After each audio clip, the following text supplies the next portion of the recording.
USAID. USAID. USAID. The USAID was a slush fund for left-wing projects around the globe. That's a fraud. The whole thing is a fraud. Very little being put to good use. This was being done and all this money was being spent while they were denying money to people that clearly needed it. All too often, only cents on the dollar actually makes it to people in need. My uncle started USAID in 1961 for humanitarian purposes to put our country on the side of the poor. It has been captured by the military-industrial complex. It has become a sinister propagator of totalitarianism and war across the globe. The U.S. government funded the creation of the virus that caused the global pandemic. $1.5 million to advance DEI in Serbia's workplaces. Gender surgeries around the world. $2 million for sex change surgeries in Guatemala. $4.8 million for social media influencers in Ukraine. Diversity, equity, and inclusion policy. Where is that money going? It was funded by taxpayer dollars. These are taxpayer dollars. USAID,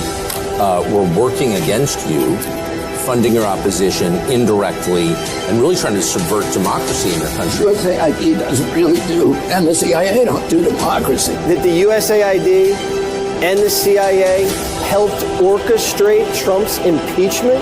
Well, it's been run by a bunch of radical lunatics, and we're getting them out. I don't know about you, but as an American taxpayer, I don't want my dollars going towards this crap, and I know the American people don't either.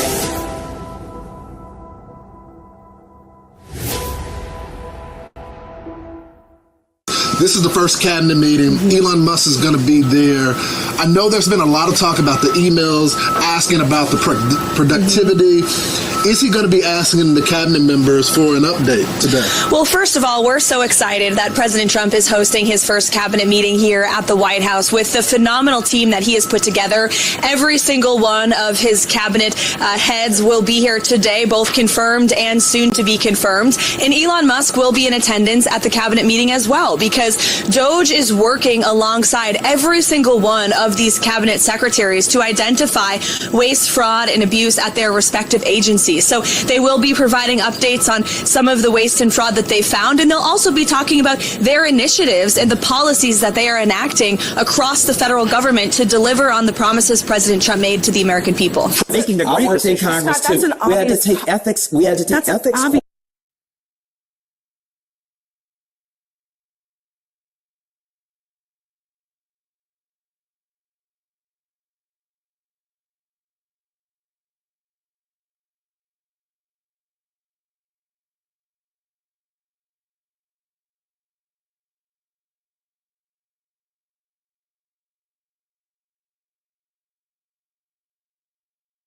Right, Caitlin Collins about that exact scenario. He said it wouldn't happen, and it's happening. You're alleging that you two are alleging that he is in a government office personally writing grants to himself. I think that is a major allegation. If you're prepared to make it, Scott, go ahead. But I think you're out of order. So, just a second, because Scott, we're first of all the kind of wild.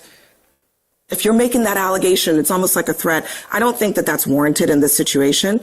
Ethics laws exist in this country, and they have for a long time. And they apply not just to people like Elon Musk, but just regular old staffers who can't go to a lunch and have someone pay for it for them because of conflict issues. So Elon doesn't have to write the check for himself, but his presence in the agency where he himself is receiving a benefit is a clear conflict.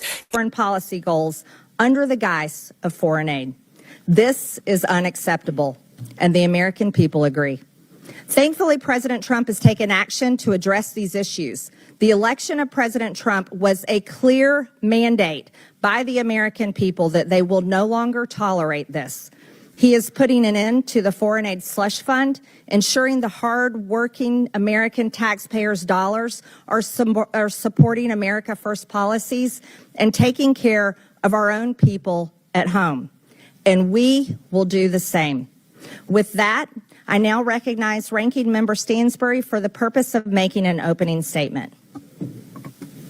All right. Well, good morning, everyone, and welcome to the Elon Musk Chainsaw Massacre. Except for this remake of a classic is terrible because it's hurting real people, and its lead character, Mr. Musk, hasn't shown up in front of this committee or Congress at all.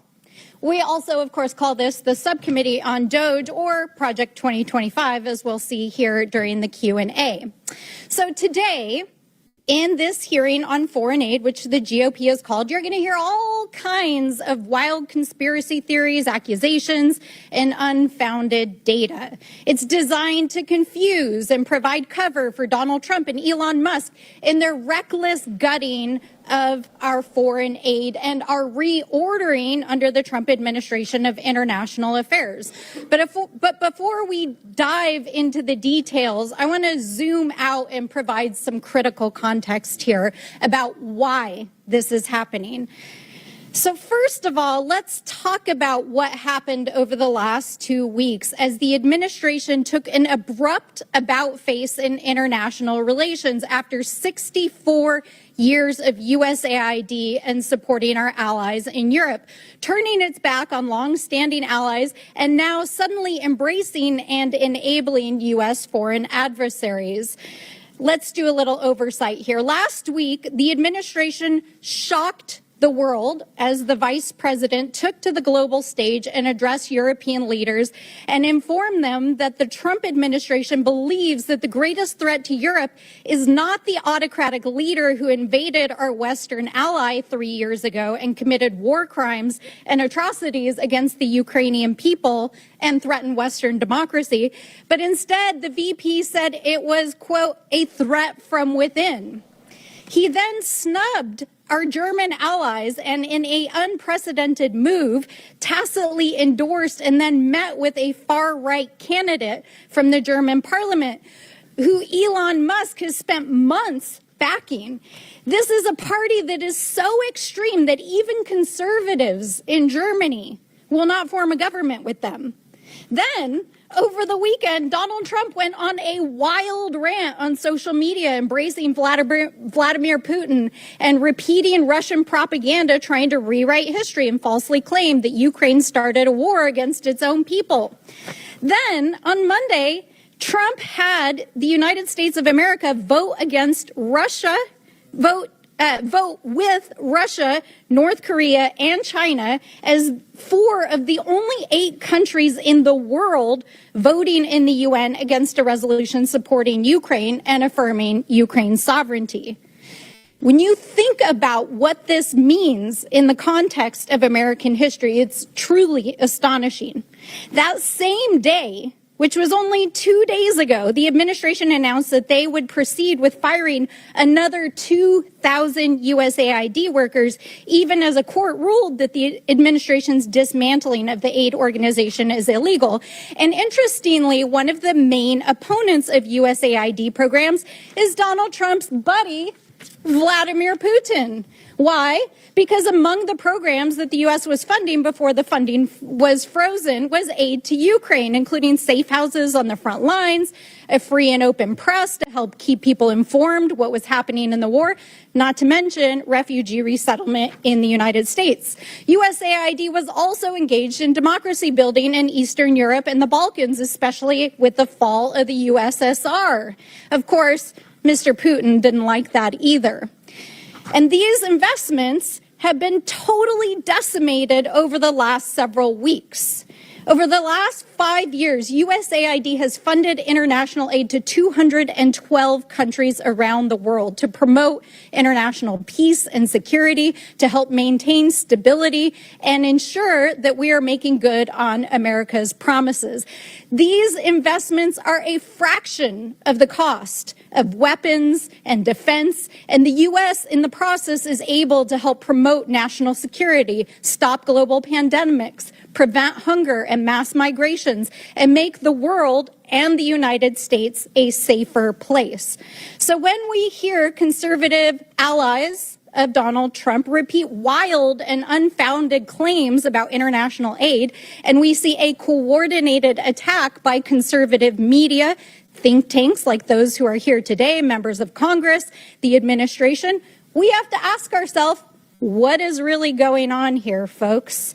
Why the hell are they so hell-bent on dismantling an organization that has been so vital to American interests and Western democracy for so long? Over the last several days, they have fired thousands of federal employees. It really does make you wonder, doesn't it? And by the way, while they've been doing that, China has actually moved in already to places in South Asia that had their funding cut and is beginning to replace American diplomacy and aid in those places. So as we listen to this hearing today and hear from our witnesses, which I look forward to, I hope that we can get to the bottom of what is actually going on here today. And with that, I look forward to hearing the testimony. January 24th, Secretary of State Marco Rubio gave an order that came with a waiver for emergency food assistance, which was broadened even further several days later for life-saving services. Secretary Rubio has stated very clearly, we have a blanket waiver, and anybody who tells you they don't understand it, let me repeat it in very simple words. If it saves lives, if it's emergency life-saving aid, food, medicine, whatever, they have a waiver. I don't know how much clearer we can be. And if we're not applying it, then maybe we're not a very good organization and maybe they shouldn't be getting any money at all. Additionally, in-kind food assistance purchased from U.S. farmers is continuing. I'm pleased to introduce our witnesses today. Max Primorak is a senior research fellow at the Heritage Foundation's Margaret Thatcher Center for Freedom. He has more than 30 years of international work experience, including as acting chief operating officer at USAID and as a USAID contractor. From 2018 to 2019, he was an administration envoy to Iraq, overseeing a $400 million genocide recovery initiative to facilitate returns of Christians and other persecuted religious minorities. Greg Roman is the executive director of Middle East Forum. He is a frequent commentator about Middle East affairs on both national and international news channels and studied national security and political communications at American University and Interdisciplinary Center in Herzliya. Tyler O'Neill is senior editor at the Daily Signal and author of The Woktopus, The Dark Money Cabal Manipulating the Federal Government. He is a writer and commentator on federal policy and has appeared on both local and national news outlets. Finally, Noam Unger is the Director of Sustainable Development and Resilience Initiative at the Center for Strategic International Studies and a senior fellow with the Project on Prosperity and Development. He has served at both USAID and the U.S. Department of State. Again, I want to thank all of you for being here to testify today. Pursuant to Committee Rule 9G, the witnesses will please stand and raise their right hand.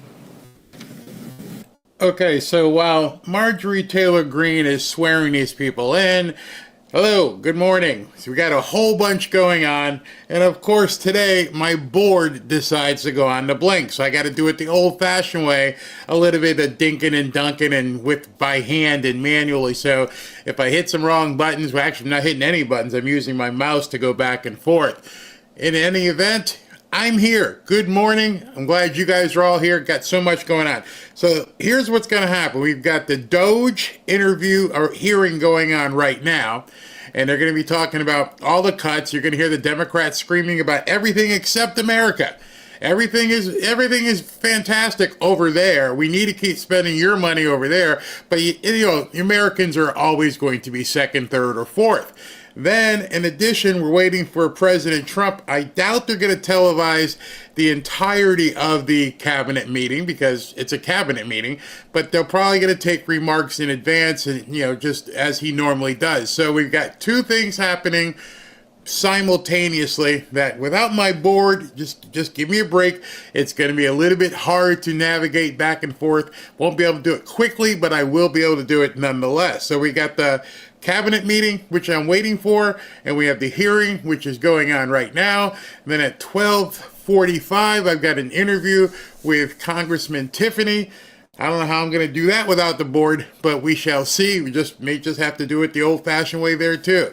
So a whole bunch going on. I'm not going to be on screen too much because there's so much going on. So let's get back to this hearing right now. Of the American people. Yes, foreign aid should be a tool to advance our national security interests. In the past, it did. Today, it does not. Frankly, it has been doing harm. While spending more on aid, there is more world poverty and hunger today, more political instability, and developing countries are more beholden to our adversaries. At USAID, I co-chaired an interagency working group that put all aid projects through a counter-China lens.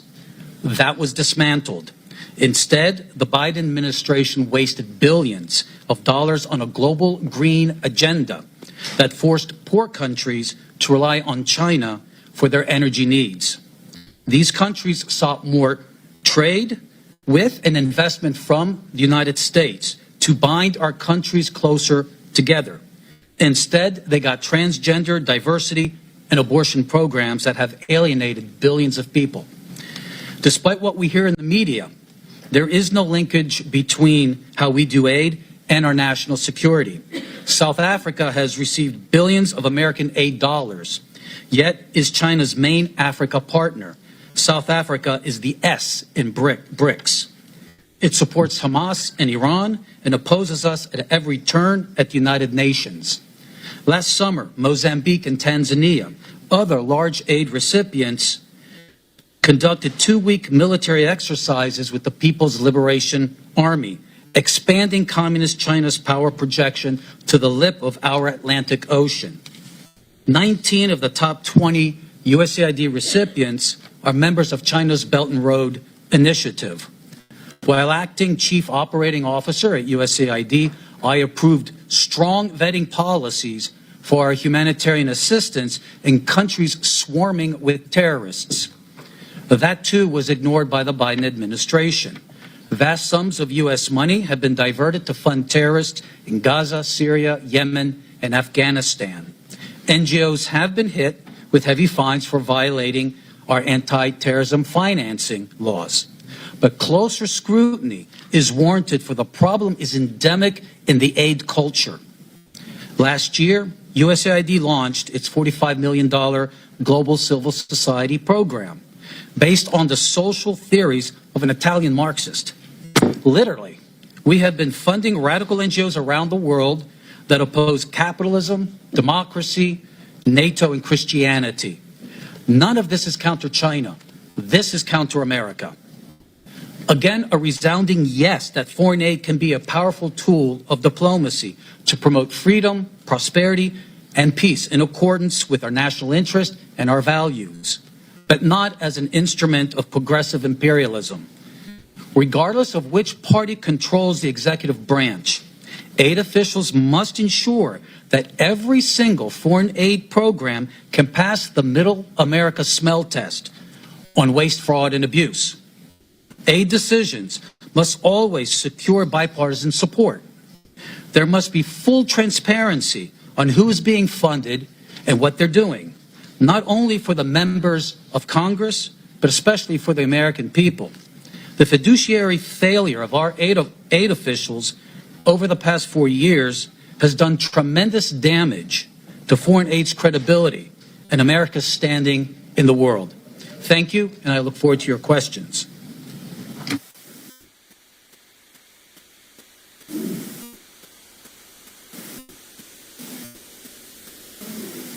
Thank you. I now recognize Greg Roman for his opening statement.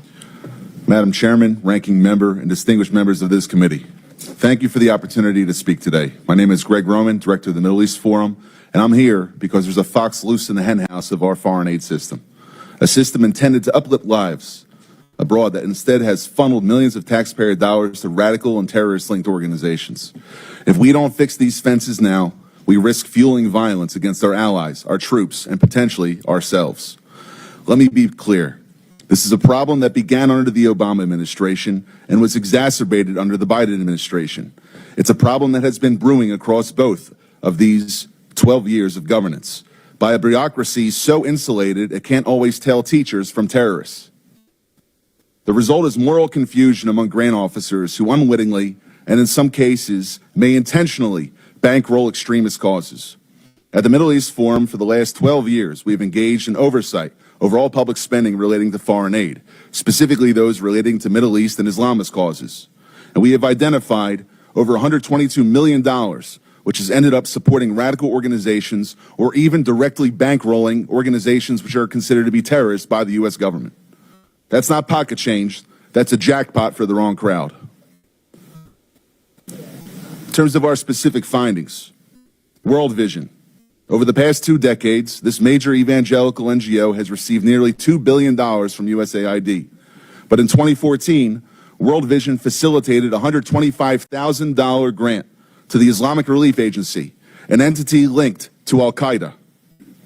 Even after a whistleblower raised red flags, USAID rammed through the funding, pressured by World Vision, Sudanese warlords, and even U.S. officials who lobbied to delist the terror organization.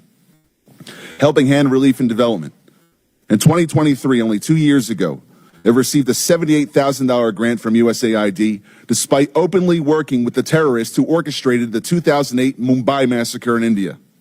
Worse, the offer and grant came after the USAID Inspector General launched an investigation into a prior grant to the same group. The Jamal Trust Bank in Lebanon. The USAID dollars helped pad the pockets of this financial institution, later designated by the U.S. Treasury Department as a terror sponsor for sponsoring Hezbollah. This was no mere oversight. It points to a broken system that handed cash to a future terror financing entity. Some graphical evidence. Behind me, you'll see the Bayadar and Unlimited Friends Association, 2 groups in Gaza. Members of the Gazan charity Bayadar cozy up to senior members of the Hamas Politburo, like Abdul Salam Haniyeh, the son of slaughtered Hamas leader Ismail Haniyeh, credited as one of the planners of the October 7th attacks on Israel, which kill Israelis and American citizens. Meanwhile, UFA officials have called for their lands to be cleansed from the so-called, quote, impurity of the Jews. You'll see behind me 4 images which don't just show members of Bayadar and UFA associating with members of Hamas, but also USAID officials, employees of the U.S. government, receiving awards because of their cooperation with these 2 Hamas-linked entities. You even have a Facebook post from a few years ago, which is the USAID office in Jerusalem celebrating their relationship with a Hamas entity. I can't find anything more disgusting. And as the ranking member said, we're looking for evidence. This is not a conspiracy. This is a U.S. government communication. Lastly, masking the money trail. Billions of dollars in USAID grants are lumped under miscellaneous foreign awardees, making it impossible for Congress, the media, or the public to track who's really getting the funds. According to public testimony in another hearing in this Congress, a portion of this money has ended up in the hands of Al-Qaeda affiliates in Syria. How does this happen? The oversight conducted by USAID is as weak as a house of cards in a windstorm, like handing out cash in a dark alley and hoping it doesn't buy trouble. USAID's vetting system is archaic, relying heavily on self-reported data with no real-time checks or teeth. Primary grantees are entrusted to vet their own subcontractors, even when those grantees themselves might sympathize with radical causes. In places like Gaza or Sudan, groups with blatant extremist affiliations slip through because the so-called gatekeepers have no incentive or even an ideological desire to shut them out. This isn't a glitch. It's a feature of a broken system. And here's the kicker. It's a problem caused by bureaucrats now threatening American interests at home and abroad. It's not just about fraud, waste, and abuse. This is a threat to American national security and potentially criminal, and this committee should take action to ensure that the Department of Justice acts on it and does everything in Congress's power to not just investigate, but refer criminal actions to the proper authorities. Thank you. Thank you, Mr. Roman. I now recognize Tyler O'Neill for his opening statement. Chairwoman Green, members of the subcommittee, the last few weeks have featured revelation after revelation of how our tax dollars have been spent propping up radical left-wing causes across the world. Yet what struck me about the abuse of foreign aid has been the connections with leftist activists here at home. As a senior editor at the Daily Signal, I researched the left's dark money network, which propped up the influence campaign I expose in my book, The Woktopus. I found that leftist elites prop up NGOs that staffed and advised the Biden administration, pushing unpopular policies on the American people through the bureaucracy. In my remarks, I will present 3 examples of how the left's dark money network intersects with just one agency focused on foreign aid, the U.S. Agency for International Development. The views I will express in this testimony are my own.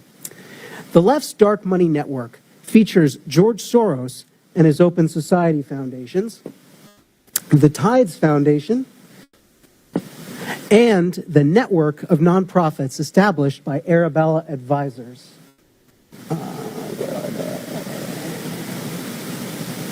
Right here. These groups, which you can see on this chart, funnel cash to DEI, transgender, and climate alarmist causes, divisive issues that the Biden administration prioritized over addressing the concrete needs of the American people. The left's dark money network has deep ties to USAID, which has rightly received renewed scrutiny under Doge and after Elon Musk shined a light on it.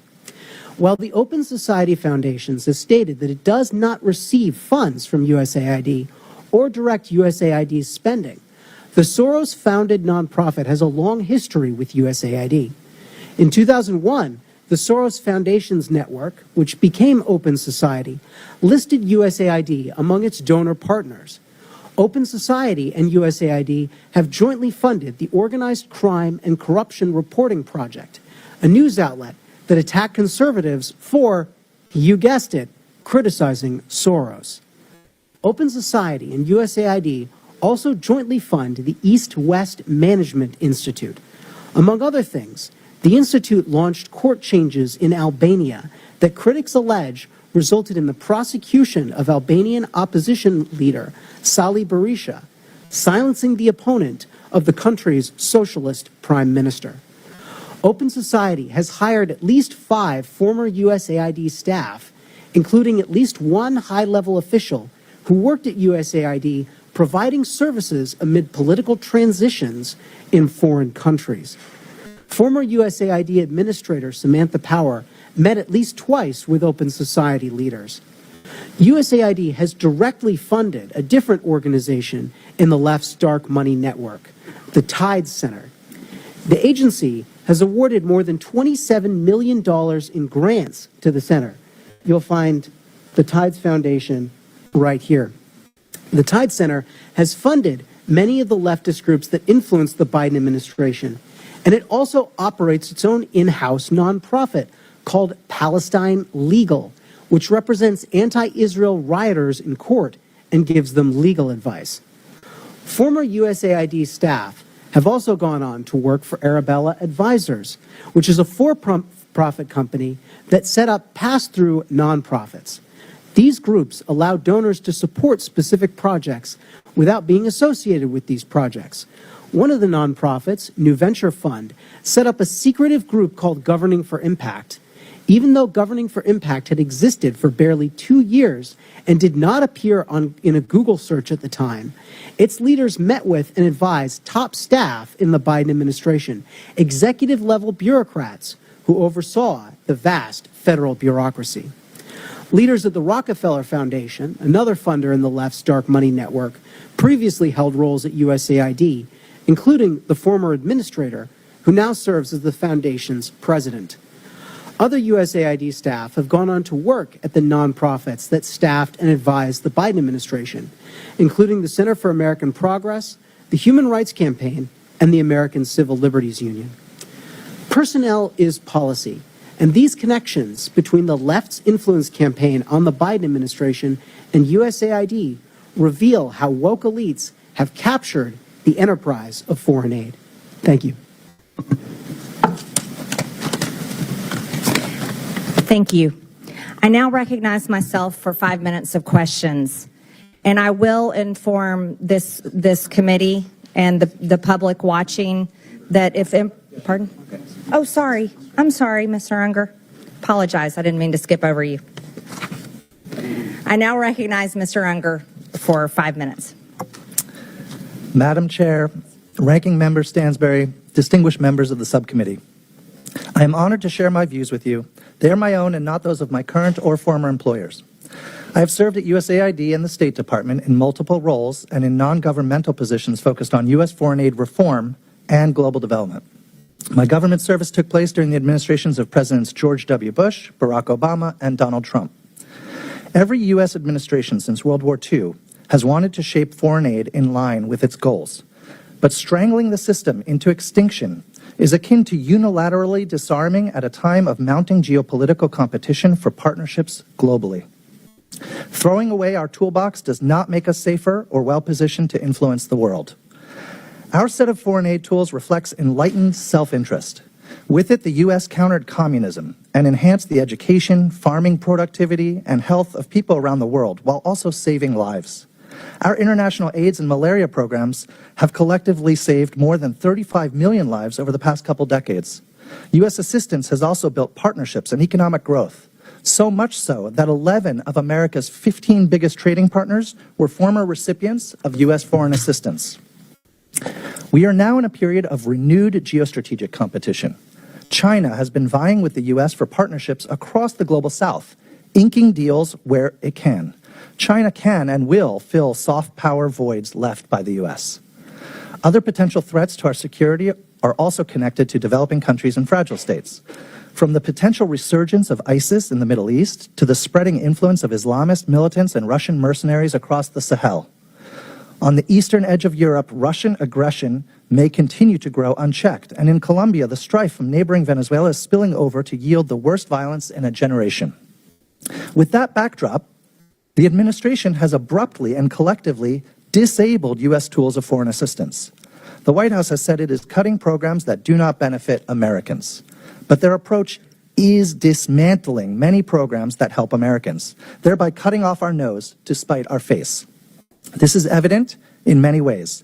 First, the government has purchased more than $2 billion in food aid annually from American farmers, and American farms supply more than 40% of the food aid USAID sends around the world. But with the foreign aid freeze and stop work order, rice, wheat, and soybeans are going to waste in transit and in ports. In Houston alone, hundreds of tons of American-grown wheat have been stranded. The recklessness of the current approach is evident in health efforts, too. We need our foreign aid to prevent outbreaks of infectious diseases from spreading before reaching our shores. But U.S.-funded early detection and treatment for deadly diseases like Ebola have sputtered to a standstill. Even where very few waivers have been issued for some life-saving assistance, reports from implementers indicate that few, if any, programs have actually resumed due to payment systems not functioning and USAID staff layoffs. It is also counterproductive to eviscerate programs focused on other transnational concerns, ranging from conflict and corruption to migration and the trafficking of people and drugs. This unserious review process is additionally causing our government to be tied up in court cases that may drag on for years and prove costly in connection to broken contracts and potential violations of law. These losses are unnecessary, even if, or perhaps especially if, you believe, like I do, in the need for reforms. It is critically important to be able to differentiate between waste and congressionally appropriated projects that may reflect different policy priorities. Waste is the food rotting in ports. It's the purchased medicines that cannot be distributed. It is the cutting of programs and firing of people that then in turn prevents this administration from being able to meet its own foreign policy goals. Going forward, government will need an oversight approach to programming that includes the following. 1. A congressional notification and review process so committees can pause or halt projects. 2.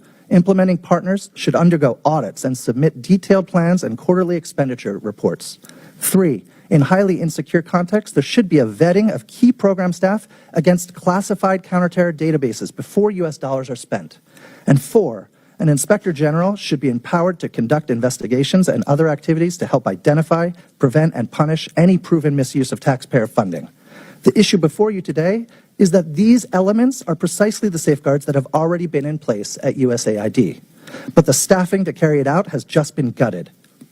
By destroying this system of oversight, the administration has done more damage to effective programming than any specific project failures critics of foreign aid may choose to highlight. We should all care about foreign aid. We should care enough to make it better, not kill it. Congress has a role to play. Thank you. Thank you, witnesses, for your testimony. Again, Mr. Unger, I apologize. We can also confirm the World Program posted that the recent pause concerning in-kind food assistance to WFP has been rescinded. This allows for resumption of food purchases and deliveries. Madam Chair? USAID. Madam Chair, are we going member to member, or do you get to make a speech in between each witness? If you're going to offer evidence or you're testimony, not recognized. In the clock. You're not recognized. It's Sure my am. time. Sure I am. I now recognize myself for 5 minutes of questions. And this committee, based on this hearing and witness testimonies, will consider recommending investigations and criminal referrals. When Joe Biden was president, his son Hunter was on the board of a Ukrainian energy company called Burisma. The prosecutor general of Ukraine at the time, Viktor Shokin, was investigating Burisma for corruption. Biden threatened, and is on video, to withhold $1 billion of USAID grant to Ukraine if Shokin wasn't fired. Mr. Primorak, is USAID supposed to be used as leverage by a president to protect his son? No, we call that corruption. Mr. Primorak, in your estimation, roughly what percentage of USAID funding is doled out to bad actors or to efforts that don't have the best interests of Americans in mind? I think what troubles me most is learning, I believe last year, following the hard work of the House Foreign Affairs Committee and Senator Joni Ernst, that USAID has been paying out over 50% to overhead charges. The Office of Inspector General of USAID criticized the agency for not knowing the overhead charges being handed out to all of these actors for $142 billion of disbursements. That is extremely troubling. Yes. Mr. Primorak, Samantha Power, Biden's USAID administrator, openly spoke about her agency's efforts to promote democracy around the world. In your estimation, Mr. Primorak, is that what she was doing? If not, what was USAID doing during the Biden administration? Let me cite the Holy Father, Pope Francis, who accused USAID and other donors of promoting ideological colonization, pushing a radical ideology onto the developing world that is anti-family and anti-life. It has been asserted that USAID spent tens of millions of American taxpayer dollars to promote propaganda in Brazil in the lead up to the Bolsonaro-Lula election in 2022. It has been claimed that this funding was used to pass censorship laws and silence Bolsonaro's online presence, and even bar him from running for office in the future. Mr. Primorak, can you offer any insight into these allegations, or at least comment on whether the U.S. should play a role in toppling democratic processes around the world? I think what we saw was USAID weaponized by the Biden administration and by Samantha Power to attack any party that was conservative. It just didn't happen in Brazil. It also happened, for instance, in very pro-America, Poland and Hungary as well. One of the most extensive examples of regime change operations fueled by USAID is that of their role in the Syrian civil war aimed at toppling Bashar al-Assad. Reports from DD Geopolitics and other sources estimate that USAID funneled over $15 billion into Syria over a decade, covertly funding opposition groups, mercenaries, and anti-government networks under the cover of humanitarian aid. This included... Let's see how it works.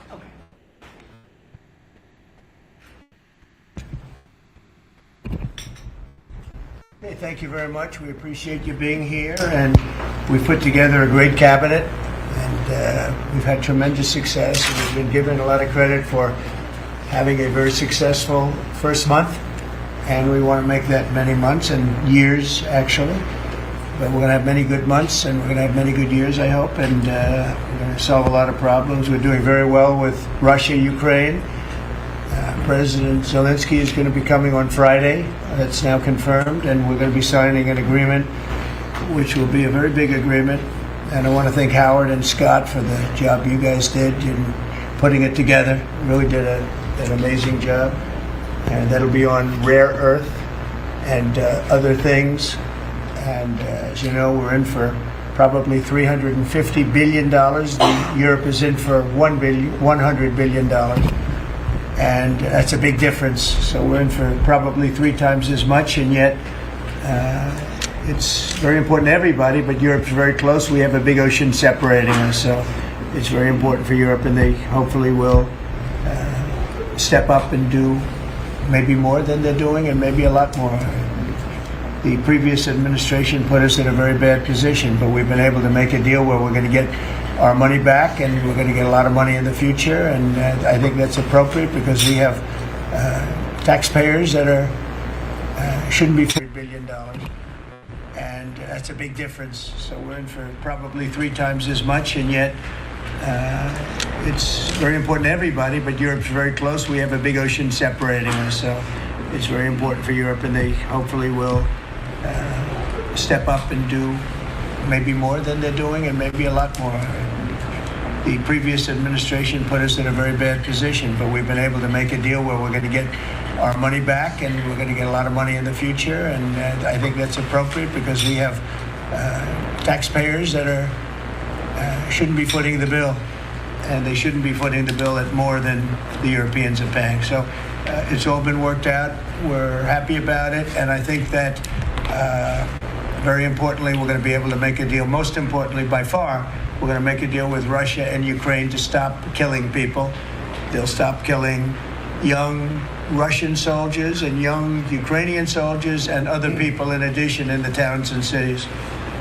And we will consider that a very important thing and a big accomplishment because it was going nowhere until this administration came in. They hadn't spoken to President Putin in 2 years. And so we'll keep you advised. Before we begin the cabinet, I'd like to have Scott and a couple of people say a few things, but most importantly, where are you? This is a gentleman who's going places, the head of HUD, and he's going to say, you all know him, and you're going to say grace, and then we'll have our meeting, right? Thank you very much. Thank you, Mr. President. Let's pray. Father, we thank you for this awesome privilege, Father, to be in your presence.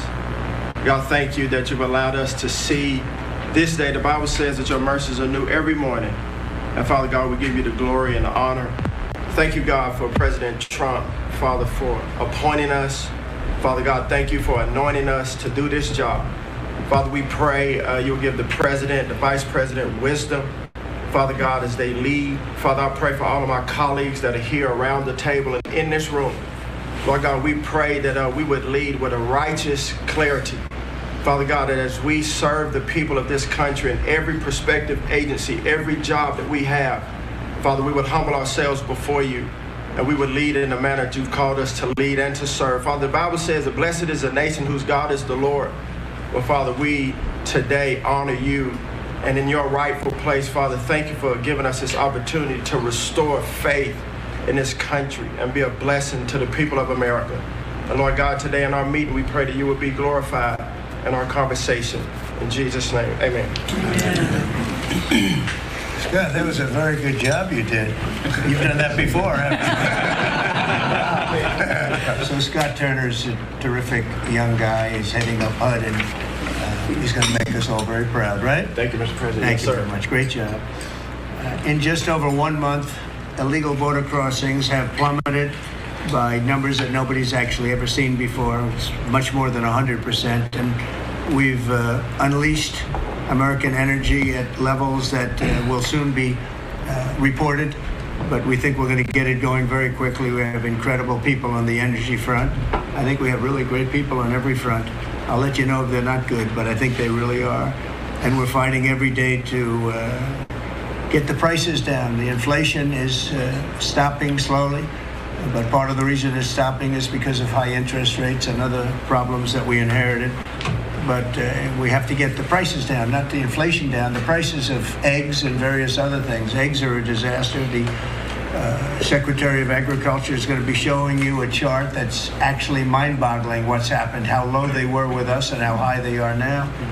But I think we can do something about it, Madam Secretary, and I think you're going to do a fantastic job in that position. One of the most important initiatives is Doge, and we have got billions and billions and billions of dollars. We're looking to get it maybe to $1 trillion. If we can do that, we're going to start getting to be at a point where we can think in terms of balancing budgets, believe it or not, something you haven't heard in many, many years, decades actually. And it's a big, whether it's this year or next year, I think we'll be very close to balancing budgets. And the Doge is very important. And Elon is here to give you a summary of what's happening, some of the things they found, some of the horrible things they found, some of the theft and fraud, and we call it waste and abuse, but a lot of fraud, and probably some fraud that we're not going to be able to prove is fraud, but when you hear the names and the places where this money's going, it's a disgrace. But we've requested that a lot of people, we want to make sure that the people are working, so letters were sent out, and I think everyone at this table is very much behind it, and if they aren't, I'd want them to speak up, but they're very much behind it. Letters were sent out to people just to find out if the people exist. Do they work? Who do they work for? Where are they? You know, where have they been working? Have they been working for other companies or other entities at all, or being paid by the government? So they have two jobs, but they're supposed to have one. And the letter asks some simple questions like, what have you done lately? And if they can answer that, because I can tell you everything I've done for the last long period of time, a lot more than a week. And in many cases, we haven't gotten responses. Usually that means that maybe that person doesn't exist, or that person doesn't want to say they're working for another company while being paid by the United States government. So there's a lot of interesting things. It's very unique, but we have a very unique situation because we have a lot of people that were scamming our country. We have a lot of dishonest people. We have a lot of people that took advantage of a lot of different situations, and we're not going to let that happen.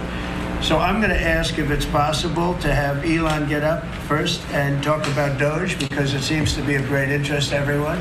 I will say that there is a large group of people in this country that have such admiration for what we're doing. I got elected with a tremendous vote, winning every swing state, winning the popular vote, winning the counties by thousands of counties. I think it was 2,800 to 500, 2,800 counties to 500 counties. Think of that. And so we have a mandate to do this, and this is part of the reason I got elected. I got elected based on taxes and based on many things in the border, but also based on balancing budgets and getting our country back into shape, and this is a big part of it. So Elon, if you could get up and explain where you are, how you're doing, and how much we're successful guy. He's really working so hard, and he's got businesses to run. And in many ways, I say, how do you do this? And, you know, he's sacrificing a lot and getting a lot of praise, I'll tell you. But he's also getting hit, and we would expect that, and that's the way it works. So I'd like to have Elon Musk please say a few words. Well, thank you, Elon. Thank you, Mr. President. I actually just call myself a humble tech support here because this is actually, as crazy as it sounds, that is almost a literal description of the work that the Doge team is doing, is helping fix the government computer systems. Many of these systems are extremely old. They don't communicate. There are a lot of mistakes in the systems. The software doesn't work. So we are actually tech support. It's ironic that it's true. The overall goal here with the Doge team is to help address the enormous deficit. We simply cannot sustain as a country $2 trillion deficits. The interest rates, just the interest on the national debt now exceeds the Defense Department spending. We spend a lot on the Defense Department, but we're spending like over $1 trillion on interest. If this continues, the country will become de facto bankrupt. It's not an optional thing, it is an essential thing. That's the reason I'm here. And taking a lot of flack, and getting a lot of death threats, by the way. I mean, I'd like to stack them up, you know.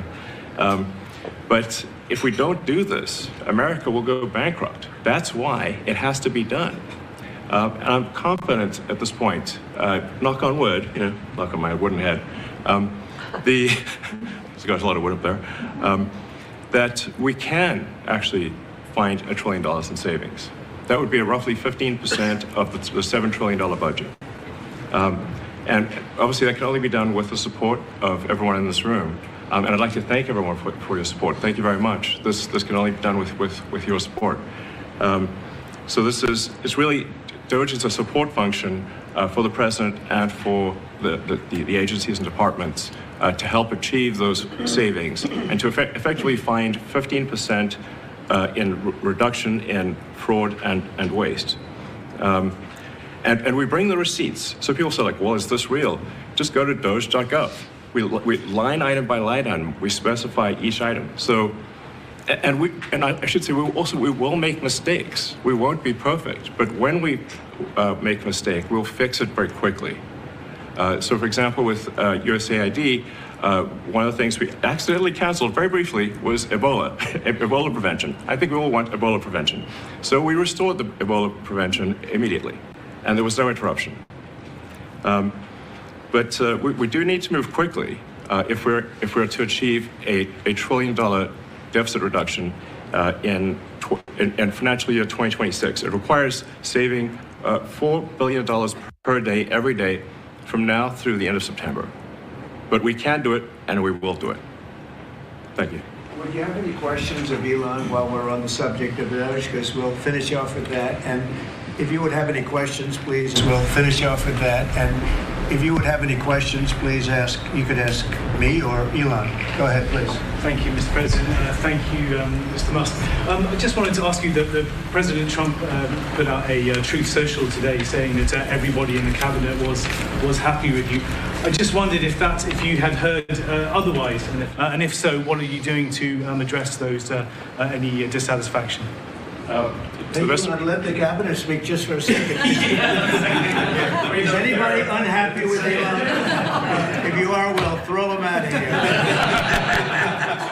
anybody unhappy?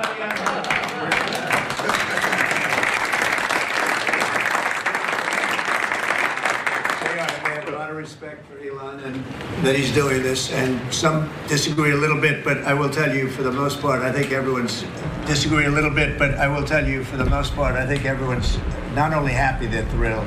So go ahead, Elon. Grateful. Ever. Literally. So, I do not give false praise. This is an incredible group of people. I don't think such a talented team has actually ever been assembled. I think it's literally the best cabinet that the country has ever had, and I think the company should be incredibly appreciative of the people in this room. Thank you. Go ahead, please. Yeah, go ahead. Mr. President, thank you, Mr. Musk. Are there about half of the government employees so far appear to have responded to your request for what they've been doing over the past week? Is there a timeline in place for next moves for people being fired, and when can the American people expect to see results of that? Yes. Well, to be clear, I think that email perhaps was misinterpreted as a performance review, but actually it was a pulse check review. Do you have a pulse? Do you have a pulse and 2 neurons? So if you have a pulse and 2 neurons, you can reply to an email. This is, I think not a high bar, is what I'm saying. This is should be anyone could accomplish this, but what we are trying to get to the bottom of is we think there are a number of people on the government payroll who are dead, which is probably why they can't respond, and some people who are not real people, like they're literally fictional individuals that are collecting paychecks. Well, somebody's collecting paychecks on a fictional individual, so we're just literally trying to figure out: are these people real? Are they alive? And can they write an email? Which I think is a reasonable expectation for the American public would have at least that expectation of someone in the public sector. Mr. Musk, roughly 1 million employees. It's not a high bar, guys. Come on. Roughly 1 million employees have responded so far to this email. Does that mean that the remaining 1 million or so federal employees now risk being terminated? And is it your understanding and expectation when you post a directive on X that the cabinet secretaries will follow that order? Because several agencies have instructed employees that this is voluntary or not to respond. Yeah. Well, I mean, I guess it was like last week, the president encouraged me via Truth Social and also via phone call to be more aggressive. And I was like, okay, yes, sir, Mr. President, we will indeed do that. the president as a commander asks. And I said, can we send out an email to everyone just saying, what did you get done last week? And the president said yes, so it did that. We got a partial response. We're going to send another email. But our goal is not to be capricious or unfair. We want to give people every opportunity to send an email. And the email could simply be, what I'm working on is too sensitive or classified to describe. Like literally just, that would be sufficient. I think this is just common sense. And what is your target number for how many workers, employees you're looking to cut total? We wish to keep everyone who is doing a job that is essential and doing that job well. But if the job is not essential or they're not doing the job well, they obviously should not be on the public payroll. I'd like to add, wait. I'd like to add that those million people that haven't responded, though, Elon, they are on the bubble. I wouldn't say that we're thrilled about it. They haven't responded. Now, maybe they don't exist. Maybe we're paying people. Now, maybe they don't exist. Maybe we're paying people that don't exist. Don't forget, we just got here. This group just got here. But those people are on the bubble, as they say. Maybe they're going to be gone. Maybe they're not around. Maybe they have other jobs. Maybe they moved and they're not where they're supposed to be. A lot of things could have happened. I wouldn't say that Biden ran a very tight administration. They spent money like nobody's ever spent money before. Wasted money. The Green New Scam, all of the different things they spent money on. And you've seen that. We've seen that with some of the things that I read in speeches. I read them and people can't believe when I read them. 20 million here, 30 million here for, a little educational course on something. Circumcision, right? Circumcision. $20 million to inform the people of such and such a country on other things and other things other than that. So, those people are, right now we're trying to find out who those people are that haven't responded. Now, there'll be some agencies, like Marco has people within state that are right now doing very classified, very confidential work, and we understand that, and we've talked, and, we're being a little more surgical. And Marco's doing a lot of things himself. And some of the secretaries, we're going to be going to them. We're going to be talking about it today. We're going to ask them to do their own Doge. In other words, they'll look in their group and I spoke with Lee Zeldin, and he thinks he's going to be cutting 65% or so of the people from environmental. And we're going to speed up the process too at the same time. You had a lot of people that weren't doing their job. They were just obstructionists, and a lot of people that didn't exist, I guess, Lee, too. You found a lot of empty spots. The people weren't there. They didn't exist. I think education is going to be one of those. You go around Washington, you see all these buildings for the Department of Education. We want to move education back to the states where it belongs. Iowa should have education. Indiana should run their own education. You're going to see education go way up. Right now, we're ranked at the very bottom of the list, but we're at the top of the list in one thing, the cost per pupil. We spend more money per pupil than any other country in the world. And yet it's Denmark and Norway, Sweden, and I hate to say this, and we're going to get along very well with China, but it's a competitor. They're at the top of the list. They're among the top 10 usually, and they're a very big country, so we can't use that as an excuse, right? Because we're a very big country too, but we were ranked last time under Biden. We were ranked 40 out of 40. They do the 40 certain nations that they've done for a long time. It seems to be 40 for whatever reason. And we were ranked number 40. A year ago we were 38, then we were 39. We hit 40. And so we're last in that, and we're first in cost per pupil. So I would say that's unacceptable. Lawrence, you have something? So, Mr. President, I know you like competition, and I know it's early, so which department are you most impressed with? And then to Mr. Musk. That's the first one. Mr. Musk, which department have you received the most resistance from? Mr. President, I think both of those questions are a little bit, well, you're a pretty controversial guy. Look, it's very early.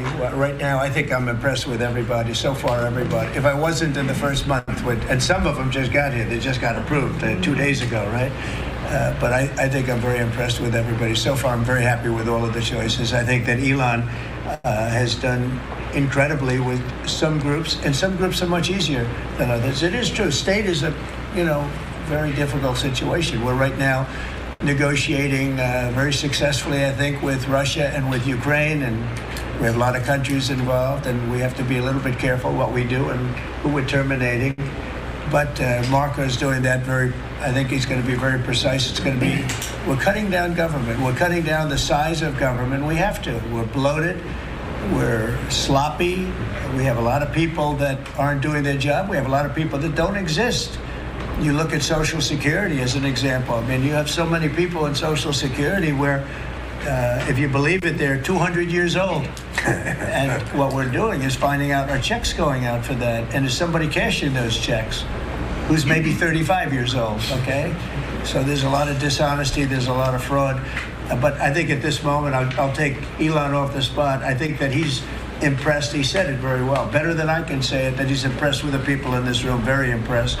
And I am too, and it's too early to say, but I think everybody's on board. They all know. We want to balance a budget. We want to have a balanced budget within a reasonably short period of time, meaning maybe by next year or the year after, but maybe even sooner than that. Mr. President, your number one issue was the border. We just got new information that they're doxing our federal agents. They're putting their personal information out there, these activists, and they're disrupting the operation. So you got Trinidad Aga running all across the country. We have activists, that's true. So what are we going to do about the activists? Yeah, a lot of those activists are acting illegally, and we'll give that to our Attorney General, and she'll take a look at that very strongly.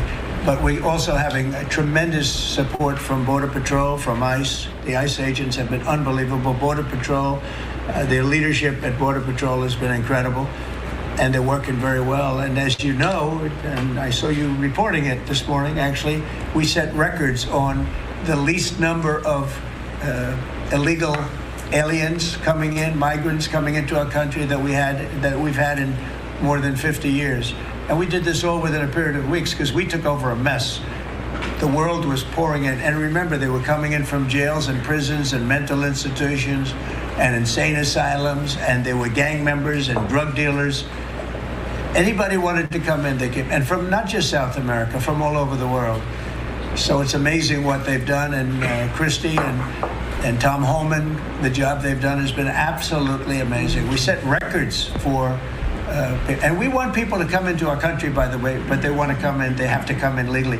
I want that to be really understood. We want people in our country, but they have to come in legally. Can I follow on that, Mr. President, about the Trump gold card idea that you unveiled yesterday? I'll be like I await more information, but the question is, does this reflect a view on your part that the American immigration system has never been properly monetized as you feel it should be? Well, not so much monetized. It hasn't been properly run. I get calls from, as an example, companies where they want to hire the number one student at a school. A person comes from India, China, Japan, lots of different places, and they go to Harvard, the Wharton School of Finance, they go to Yale, they go to all great schools, and they graduate number one in their class. And they're made job offers, but the offer is immediately rescinded because you have no idea whether or not that person can stay in the country. I want to be able to have that person stay in the country.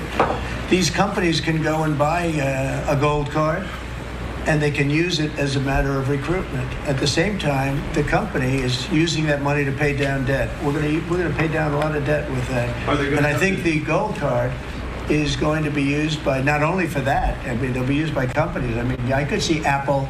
I've spoken with Tim Cook, and by the way, he's going to make a $500 billion investment in the country only because of the results of the election.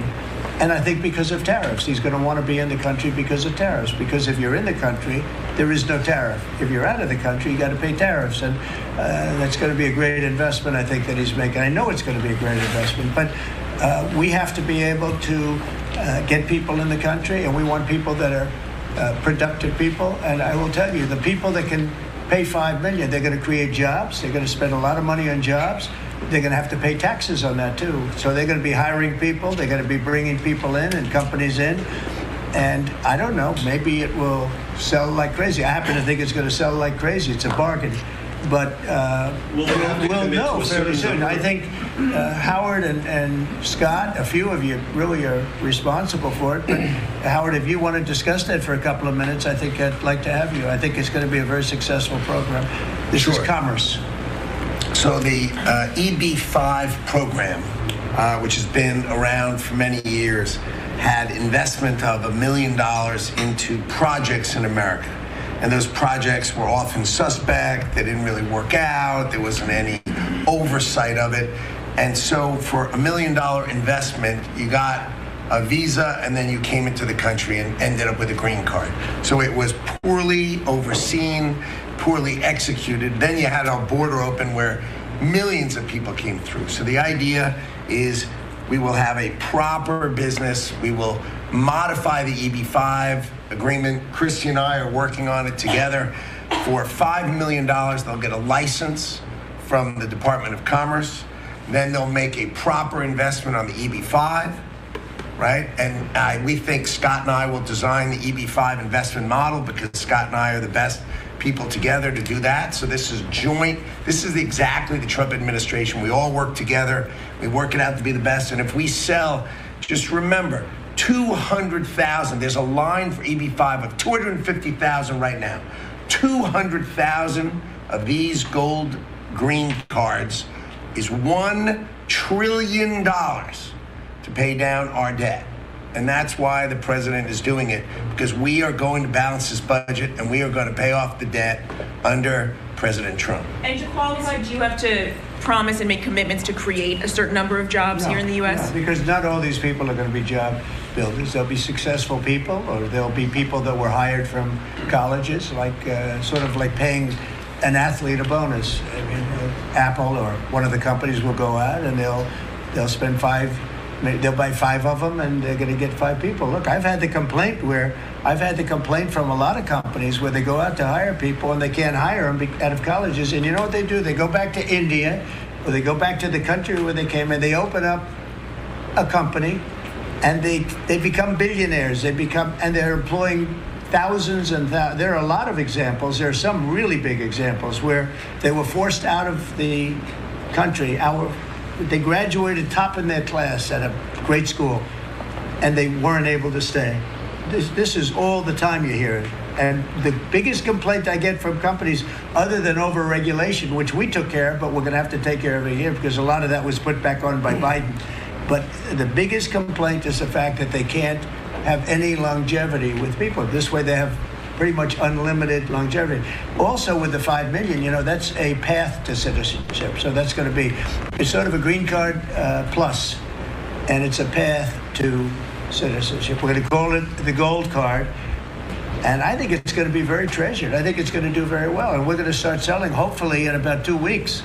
Now, just so you understand, if we sell 1 million, right, 1 million, that's $5 trillion, 5 trillion. Howard was using a different number, but that's $5 trillion. If we sell 10 million, which is possible, 10 million highly productive people coming in, or people that we're going to make productive, they'll be young, but they're talented, like a talented athlete. That's $50 trillion. That means our debt is totally paid off, and we have $15 trillion above that. And now, I don't know that we're going to sell that many. Maybe we won't sell many at all, but I think we're going to sell a lot, because I think there really is a thirst. No other country can do this because people don't want to go to other countries. They want to come here. Everybody wants to come here, especially since November 5th. Mr. President, how can you by the way, all these people will be vetted, okay? Mr. President, Ukraine, can you talk a little bit about what type of security guarantees you're willing to make? Well, I'm not going to make security guarantees beyond very much. We're going to have Europe do that because it's in, we're talking about Europe as their next door neighbor. But we're going to make sure everything goes well. And as you know, we'll be we'll be really partnering with Ukraine in terms of rare earth. We very much need rare earth. They have great rare earth. we'll be working with Secretary Burgum and with Chris. You'll be working on that together.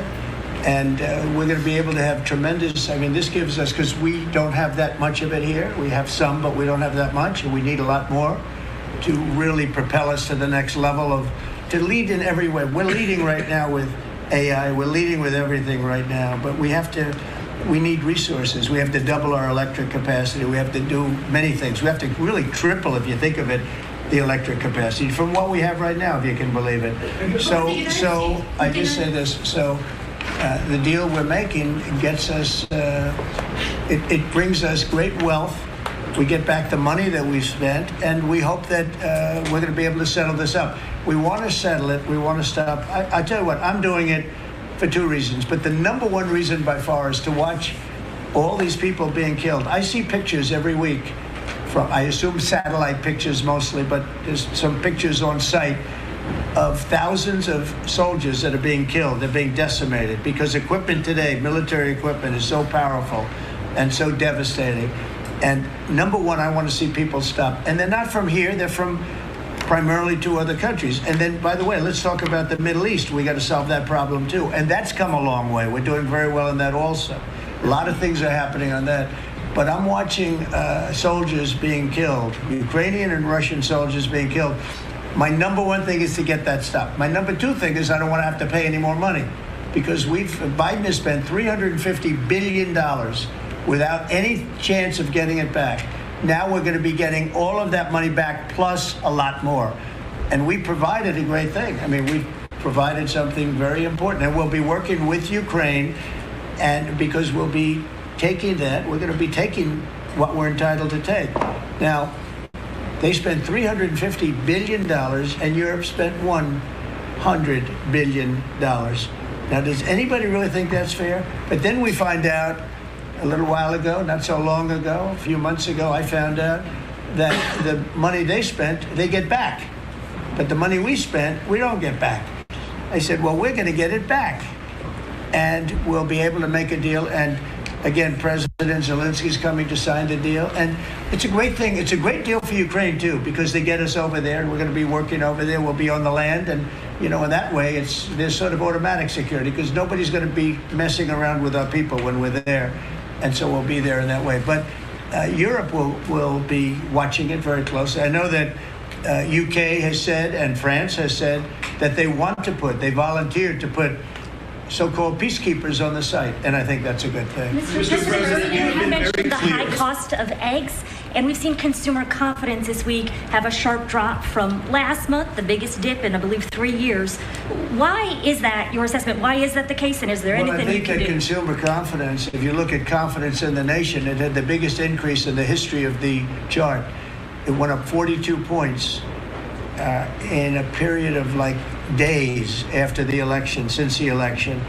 So since the election, the confidence in our nation, including right track, wrong track, the first time it's ever happened where we were on the right track, because this country has been on the wrong track for a long time. So the confidence in business, confidence in the country has reached an all-time high.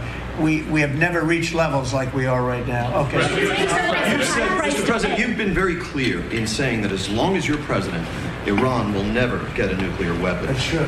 Is it also your policy that as long as you're president, China will never take Taiwan by force? I never comment on that. I don't comment on anything, because I don't want to ever put myself in that position. And if I said it, I certainly wouldn't be saying it to you. I'd be saying it to other people, maybe people around this table, and very specific people around this table. So I don't want to put myself in that position. But I can tell you what, I have a great relationship with President Xi. I've had a great relationship with him. We want them to come in and invest. I see so many things saying that we don't want China in this country. That's not right. We want them to invest in the United States. That's good. There's a lot of money coming in, and we'll invest in China. We'll do things with China. The relationship we'll have with China will be a very good one. I see all of these phony reports that we don't want their money, we don't want anything to do with them. That's wrong. We're going to have a good relationship with China, but they won't be able to take advantage of us. What they did to Biden was, he didn't know what was happening. He didn't know what he was doing. the administration didn't know what they were doing. It was very sad to watch. But we're going to have a good relationship with China and Russia and Ukraine and the Middle East. We're doing things that, look, when I left, we had no wars. We had defeated ISIS totally. We had no inflation. We didn't have the Afghanistan withdrawal, the worst withdrawal anybody's ever seen. I think that's one of the reasons that President Putin looked at that. He said, wow, these guys are a paper tiger. Look at it. We're no paper tiger. Don't forget, we got rid of ISIS in 3 weeks. People said it would take 5 years. We did it because when I came in, I let them do what they had to do. And the man that headed that operation is now going to be your chairman, right? Chairman of the Joint Chiefs. Yes, sir. And Raisin Kane. I liked him right from the beginning. As soon as I heard his name, I said, that's my guy. Okay. Any other questions? Decreases in crossings at the border for you to continue the pause on tariffs against Mexico and Canada? And no, if no, not, I'm not stopping the tariffs. No, millions of people have died because of the fentanyl that comes over the border. even with the 90% drop in border crossings, though, this last month compared to about a year ago? Yeah, they've been good, but that's also due to us, mostly due to us. I mean, it's very hard. It's right now very hard to come through the border, but the damage has been done. We've lost millions of people due to fentanyl. It comes mostly from China, but it comes through Mexico and it comes through Canada. And I have to tell you that, on April 2nd, I was going to do it on April 1st, but I'm a little bit superstitious, so I made it April 2nd. The tariffs go on, not all of them, but a lot of them. And I think you're going to see something that's going to be amazing. We've been taken advantage of as a country for a long period of time. We've been tariffed, but we didn't tariff. Now, I did, when I was here, we took in $700 billion from China. $700 billion. Not one president in the history of our country took in 10 cents from China. At the same time, China respected us. Now, when COVID came in, that was a different deal. I used to call it the China virus. I guess I can call it the China virus again, but, it's an accurate term, but I won't do that out of respect to China. Enforcement. On Gaza, I just wondered if there's any progress towards a second phase of the ceasefire. Well, I'm very disappointed when I see four bodies came in today. These are young people. Young people don't die, okay? Young people don't die. These are young people. 4 bodies came in today. They think they're doing us a favor by sending us bodies.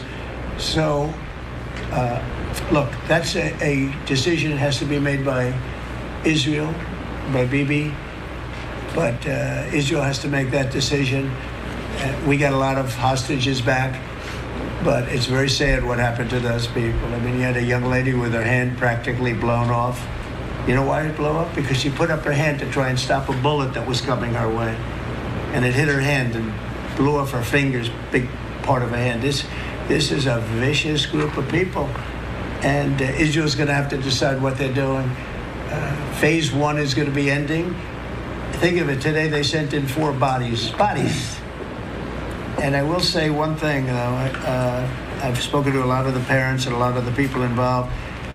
They want those bodies almost as much and maybe even just as much as they wanted their son or their daughter. Amazing. Please, sir, please. My son is dead, but they have his body. Please, can you get it for us? It's the biggest thing. It's incredible, the level. They want the bodies of these people. They're dead. They're dead. And when I saw the ones that came in 2 weeks ago, they looked like they just got out of a concentration camp. Then the following week, a group came in and they weren't as bad and as bad a shape. But Israel's going to have to make a decision. You're right, phase 1 and now phase 2 has started. And today we got some, very, very, we knew they were dead, by the way. We knew that they were going to be bodies as opposed to people that were living. But a very sad situation. At some point, somebody's going to say, hey, we got to do something about this. Mr. President, we're just talking about Afghanistan and the bots withdrawal. Have all the generals or command staff that were involved with the withdrawal been fired or relieved of duty? Well, that's a great idea. I'm not going to tell this man what to do, but I will say that if I had his place, I'd fire every single one of them, Pete. That's a very good question. Well, it's a question we've thought a lot about. We're doing a complete review of every single aspect of what happened with the botched withdrawal of Afghanistan and plan to have full accountability. It's one of the first things we announced at the Defense Department for that reason, sir. Certainly, General Raisin Kane, who's on his way in, was not a part of that. Instead, was a part of leading the effort against ISIS by untying the hands of warfighters and finishing the job properly and then bringing our troops home. So we're taking a very different view, obviously, than the previous administration, and there will be full accountability. I don't see big promotions in that group, and I think they're going to be largely gone. I know the man on my left. I think they're going to be largely gone. That was a horrible display, and I've dealt with the parents and the family of the 13 that were killed, but nobody ever talks about the 40 that were so badly hurt with the arms and the legs and the face and the whole thing, the missing arms and legs. It was so terrible the way that was handled, and it should have been gone through Bagram. We have a big base with big fences and nobody can get in, and you have hundreds of acres instead of a little local airport where the whole place went crazy. That was so badly handled, and I would think that most of those people are going to be gone. Are we going to take Bagram back? So I'll tell you what has bothered me very much, very, very much. We give billions of dollars to Afghanistan. Nobody knows that. Nobody knew that. Do you know we give billions of dollars to Afghanistan? And yet we left behind all of that equipment, which wouldn't have happened. We were getting out under me. I'm the one that got it down to 5,000 people. We were going to get out, but we were going to keep Bagram, not because of Afghanistan, but because of China, because it's exactly 1 hour away from where China makes its nuclear missiles. So they were going to keep Bagram. We were going to keep a small force on Bagram. We were going to have Bagram Air Base, one of the biggest air bases in the world, one of the biggest runways, one of the most powerful runways in the sense that it was very heavy concrete and steel. You could carry about anything. You could land anything on those runways. We gave it up. And who's occupying it right now? China. Biden gave it up. So we're going to keep that, and we're going to have a withdrawal, and we're going to take our equipment. We're going to do it properly. We're going to do it we're going to keep the equipment. Well, they ran out. It was what happened there was in fact, in all fairness to Putin, when he saw that, he said, well, this is our time to go into Ukraine, I guess, because the timing seemed to be about right. But we send them billions of dollars in aid, which nobody knows. If the American public knew that, they know it now. And if we're doing that, I think they should give our equipment back. And I told Pete to study that. But we left billions, tens of billions of dollars worth of equipment behind. Brand new trucks. You see them display it every year, or they're little roadway someplace where they have a road and they drive waving the flag and talking about America. Beautiful equipment that's the top of the line stuff, brand new stuff. Now it's getting older, but you know what? We're going to pay them. I think we should get a lot of that equipment back. You know that Afghanistan is one of the biggest sellers of military equipment in the world. You know why? They're selling the equipment that we left. We're first. They were second or third. Can you believe it? They're selling 777,000 rifles, 70,000 armor-plated. Many of them were armor-plated trucks and vehicles. 70,000. If you think of a used car lot, the biggest one in the country, if I would say, JD, if somebody had 500 cars, that would be a lot. This is 70,000 vehicles we had there, and we left it for them. I think we should get it back. Mr. President, the spending bill that passed last night aims to cut $2 trillion. Right. Can you guarantee that Medicare, Medicaid, Social Security will not be touched? Yeah, I have said it so many times, you shouldn't be asking me that question. Okay? This will not be read my lips. It won't be read my lips anymore. We're not going to touch it. Now, we are going to look for fraud. I'm sure you're okay with that, like people that shouldn't be on. People that are illegal aliens and others, criminals in many cases, and that's with Social Security. We have a lot of people. You see that immediately when you see people that are 200 years old that are being sent checks for Social Security. Some of them are actually being sent checks, so we're tracing that down, and I have a feeling that Pam is going to do a very good job with that. But you have a lot of fraud. But no, I'm not. We're not doing anything on this. Mr. President, part of your mission, sir, part of your mission has been, thank you, I'm sorry. Part of your mission has been to restore executive control over the executive branch. Is it your view of your authority that you have the power to call up any one of or all of the people seated at this table and issue orders that they're bound to follow? Oh, yeah, they'll follow the orders, yes, they will. No exceptions? No exception. Well, let's see, let me think. Oh, yeah. She'll have an exception. Of course, no exceptions. You know that. Mr. President, can you clarify the Canada-Mexico tariffs? You had put that 30-day pause, but you just referred to April. 25%. 25%. When does it go into effect? April 2nd. April 2nd for Canada-Mexico. Correct. And for everything. Well, we have the fentanyl-related is a pause. If they can prove to the president they've done an excellent job, that's what they first do in 30 days. Have you guys seen any change? And the overall is April 2nd. So the big transaction is April 2nd, but the fentanyl-related things, they're working hard on the border. At the end of that 30 days, they have to prove to the president that they've satisfied him to that regard. If they have, it's going to be hard to give them a pause, or he won't. But It's going to be hard to satisfy. We lose 300,000 people a year to fentanyl. Not 100, not 95, not 60 like you read. You know, you've been reading it for years. We lost, in my opinion, over the last couple of years, on average, maybe close to 300,000 people dead. And the families are ruined. You know, when they lose a daughter, when they lose a son, the families are never the same. You're never going to be the same. So you're talking about 1 million people. But when the daughters die, I see it, daughters die and the sons die because of fentanyl. And in some cases, they don't even know they're taking it. They're buying something else and it's laced with fentanyl and they end up dying.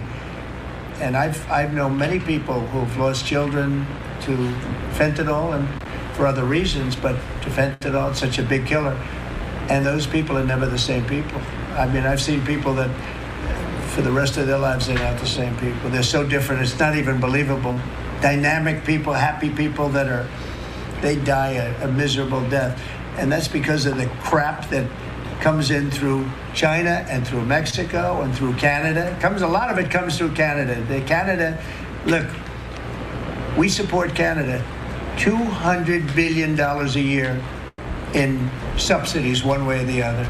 We let them make millions of cars. We let them send us lumber. We don't need their lumber. We're going to free up our lumber. Lee's going to do that, head of environmental. We're going to free up our lumber. We have the best lumber there is. We don't need their lumber. What do we need their lumber for? When you look at we subsidize them $200 billion a year. Without us, Canada can't make it. You know, Canada relies on us 95%. We rely on them 4%. Big difference. And I say Canada should be our 51st state. There's no tariffs, no nothing. And I say that we give them military protection. They have a very small military. They spend very little money on military. On NATO, they're just about last in terms of payment because they say, why should we spend on military? That's a tremendous cost. Most nations can't afford to even think about it. Why should we spend on military? The United States protects us. And I would say that's largely true. We protect Canada, but it's not fair. It's not fair that they're not paying their way. And if they had to pay their way, they couldn't exist. When I spoke to, let's call it the Prime Minister rather than the governor, but when I spoke to him, I said, why are we giving you $200 billion a year? He was unable to answer the question. I said, why are we letting you make millions of cars and send them in?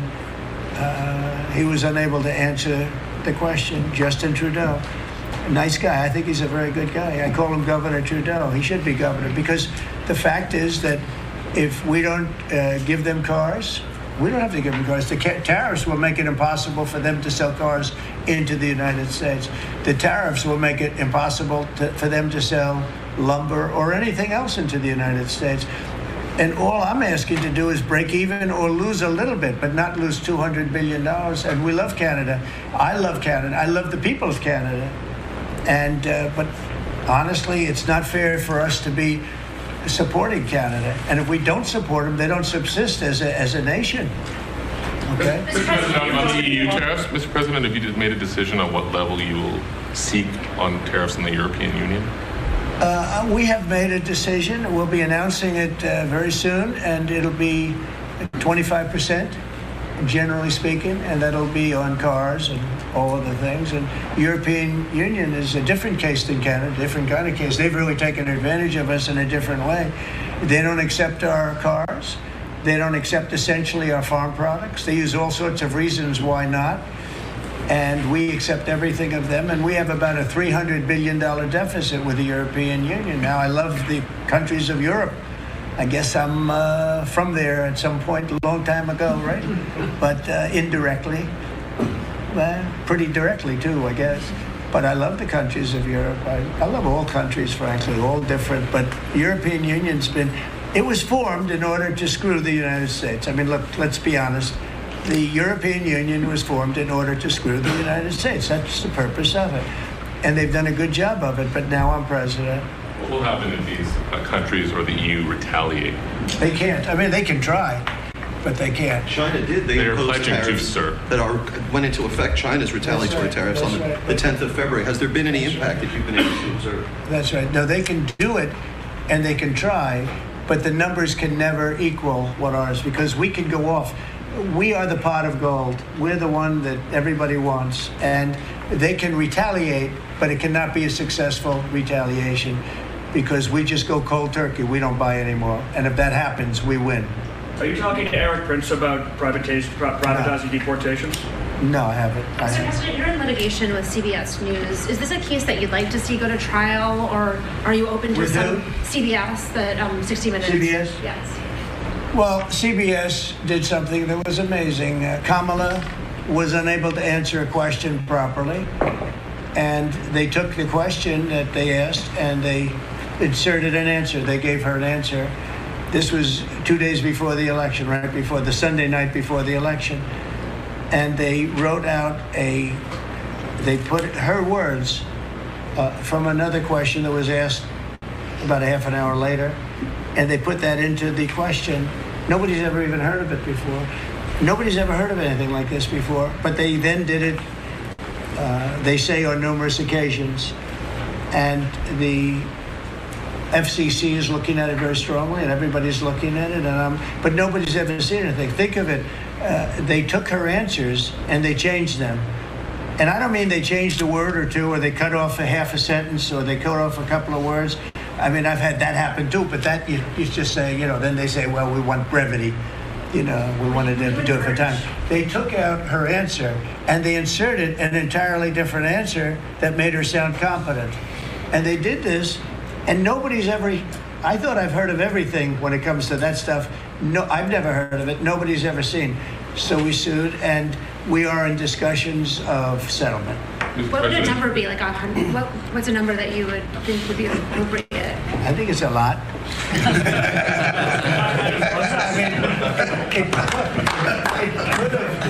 It probably did affect the election. I mean, we won by a lot. As I said, too big to rig. But it probably did affect the election. Probably could have won by more. But I could have lost the election because of that. We have to get to honest elections. We have to go back to paper ballots. We have to go back to voter ID. One-day election, ideally, or a short term, not these 48-day and 61-day elections where boxes are put in a room and, let's move the boxes because we're putting in a new air conditioning system. And you see the boxes move, and then you say, well, where are all the boxes? What happened to the boxes that never came back? Now, our elections are extremely dishonest. We're the only country in the world that has mail-in voting and all of these different things that we put in. No other country in the world has it. France went to, they had some of the things that we had, and they went to same-day voting, all paper. And paper is very sophisticated now. It's a very sophisticated form of voting right now. It's a very safe form of voting. The other things for the governors, I wish the governors would do it, because the paper ballots will cost 9% of the machines, and they're 100%. Nothing's foolproof, but they're as close as you get. So we'll see what happens. But on the 60-minute thing, nobody's ever seen anything like it. And would you link the FCC action to the litigation? I mean, does it make sense? I don't think it's linked, but probably the lawyers look at it, because I know it's going along. FCC is headed by a very competent person, and you have some very competent people on the board, and so I think they're looking at it very seriously. Sir, of all the deals that you've done in your life, all the people you've sat across from and negotiated with, is President Putin distinct in any way? He's a very smart guy. He's a very cunning person, but I've dealt with some really bad people. But I will tell you, as far as this is concerned, you have to understand, he had no intention, in my opinion, of settling this war. I think he wanted the whole thing. When I got elected, we spoke, and I think we're going to have a deal. I can't guarantee that. A deal is a deal. Lots of crazy things happen in deals, right? But I think we're going to have a deal. If I didn't get elected, I believe he would have just continued to go through Ukraine, and over a period of time, a lot of people would have been killed, would have lasted for a period of time.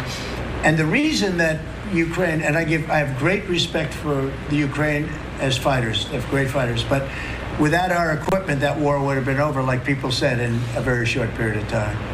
And if you remember, I gave the javelins, and the javelins are the things that knocked out those tanks right at the beginning of the war. They said that Obama at the time gave sheets and Trump gave javelins. Well, I was the one that did that, but I want to see it come to an end. Will he have to make concessions, President Putin?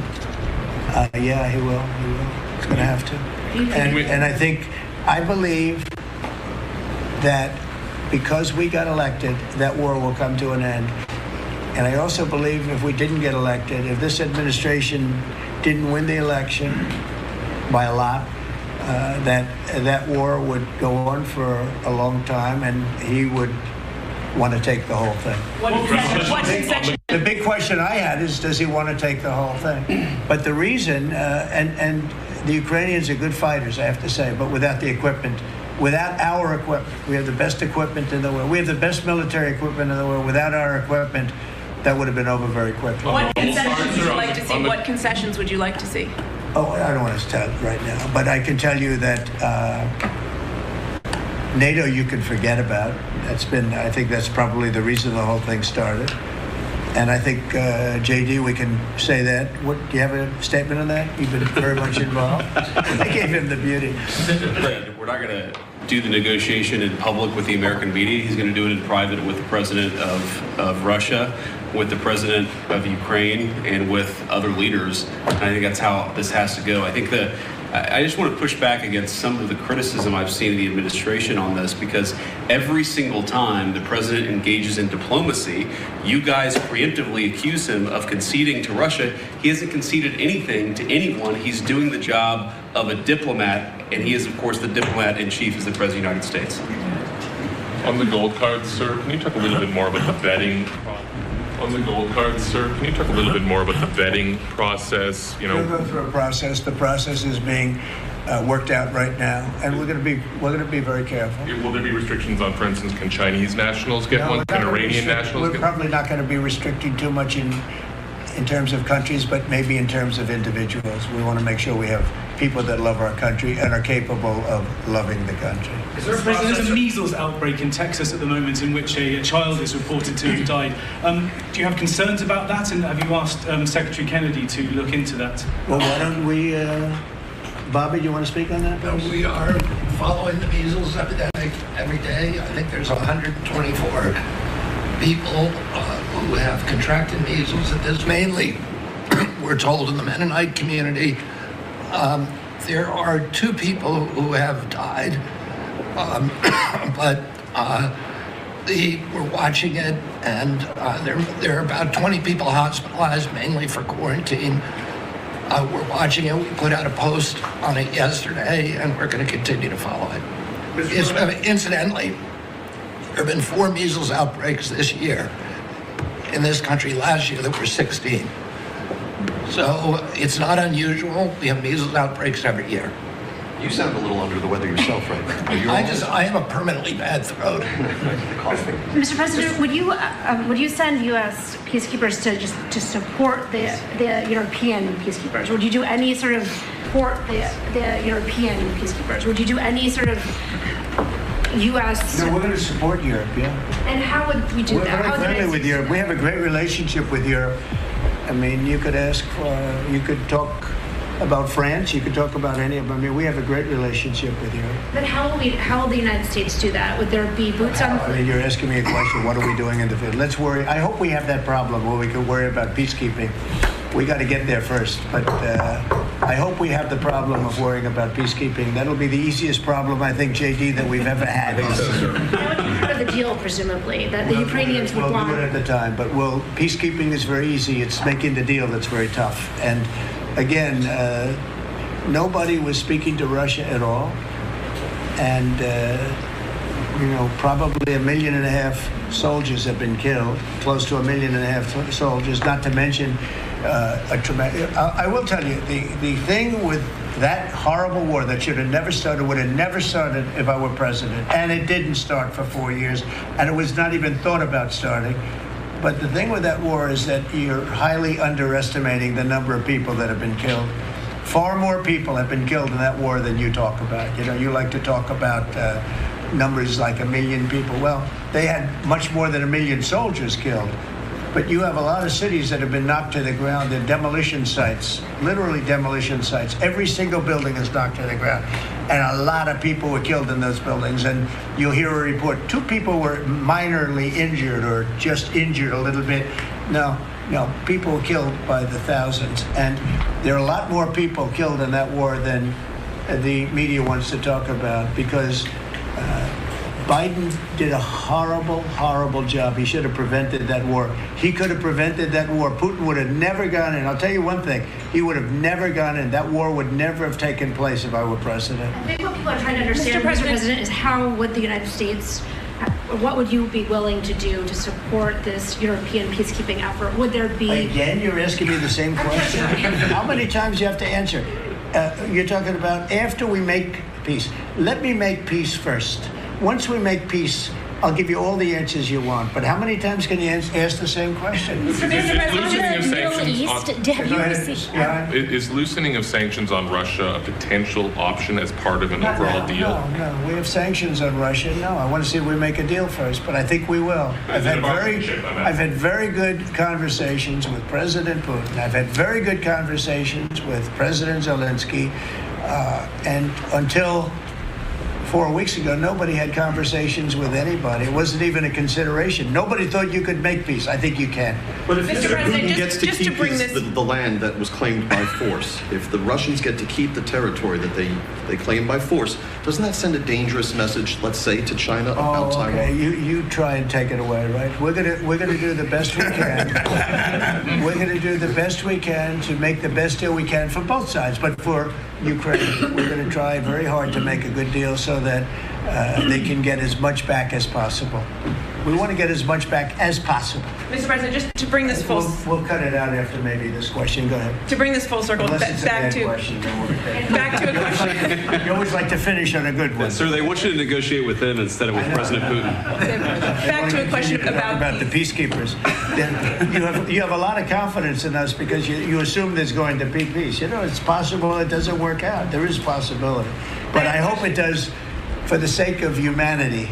Because if you look at the pictures that I've looked at, you don't want to look at them. Go ahead. I have a question back on these cuts to the federal workforce. You mentioned you're interested in doing another round of this email. When would you like to see that? What would be the deadline? And this time, would it be mandatory? I think Elon wants to, and I think it's a good idea because, those people, as I said before, they're on the bubble. You got a lot of people that have not responded, so we're trying to figure out, do they exist?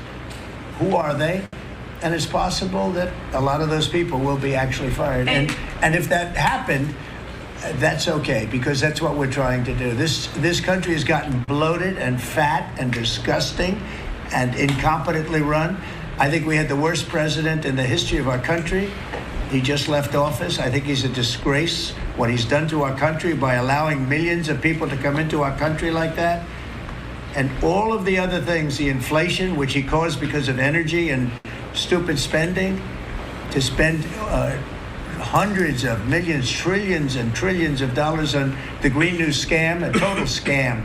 I have the best energy people, the best environmental people in the world around this table, and they can't even believe he got away with it. And then in leaving office to send $20 billion here and $20 million there and 10 million and 5 million, and they couldn't spend the money fast enough, and let's get it out before Trump gets in. Let's just get it out to anybody. This is a disgrace to our nation, and you don't write the fair thing, but look, you know, the good news, the people see it, and that's why we won the election by so much. Thank you very much, everybody. Thank you, Chris. Thank you, Chris. Out right back here. Thank you. All right, everybody. That went on a lot longer than we thought it was going to go on. President Trump holding an impromptu press conference right before they actually have the cabinet meeting, and it went on long. So I apologize. I can't cut back to the Doge hearing right now because I have Congressman Tom Tiffany on deck right here, and as you know, my board's not working, so I'm going to have to do this the old school way and basically try to move as fast as I can with my my mouse to make sure everything's okay. And I don't want to leave the congressman waiting any longer. Let me make sure I can bring this in. Congressman, are you there? Hey, Barry, is this you? That's me. Can you see me? All right. Hey, it's good to join you today. Okay, I'm sorry that ran a little bit long, but it is the president after all. So he's the big dog. Yeah, we have to let him talk. And before I begin, because I have to do it manually, my board's out, let me just introduce you and let everybody know how to get a hold of you. We're going to be talking to Congressman Tom Tiffany from Wisconsin. And if you want to follow Mr. Tiffany, Representative Tiffany, just go to @RepTiffany, @RepTiffany. All right, so how are you this morning? I guess you had a busy evening last night. Yeah, terrific. You know, we were able to get that bill passed, the first step in the reconciliation process, passing the budget resolution. So good news. We were able to pass that out of the House. So there was a bunch of stuff on X, and of course you can't tell the truth from the half-truths.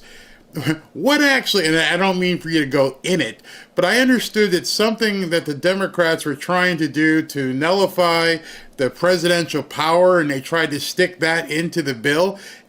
Were they successful in that? And is this thing going to collapse in, a couple of days?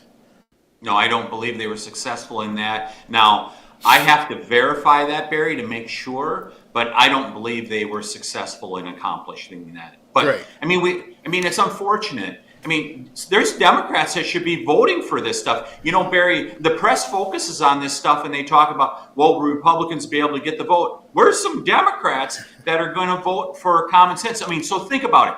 If the Tax Cut and Jobs Act bill, if it doesn't pass, the child tax credit gets cut in half. In my district, people are going to see an $1,800 a year tax increase. Where are the Democrats on this? I spoke to Representative Scott Franklin yesterday, and I've talked to other different congressmen, and it just seems like Hakeem Jeffries or whoever is pulling the strings has got these people in a zombie-like state, and they just will not do anything for their people. It's all power all the time. And at the same token, like you said, I don't know about the constituents. Why aren't they screaming and going, this makes sense? So your question is a rhetorical question for those of us who have a functional frontal lobe, but I don't know what the Democrats are doing. It doesn't make it. You're absolutely right. It doesn't make any sense whatsoever. Also in that bill, and a lot of talk was going on whether or not it was included or whether or not it wasn't included. What's the deal? Is the no taxes on overtime, tips, and Social Security, is that going to be part of this bill?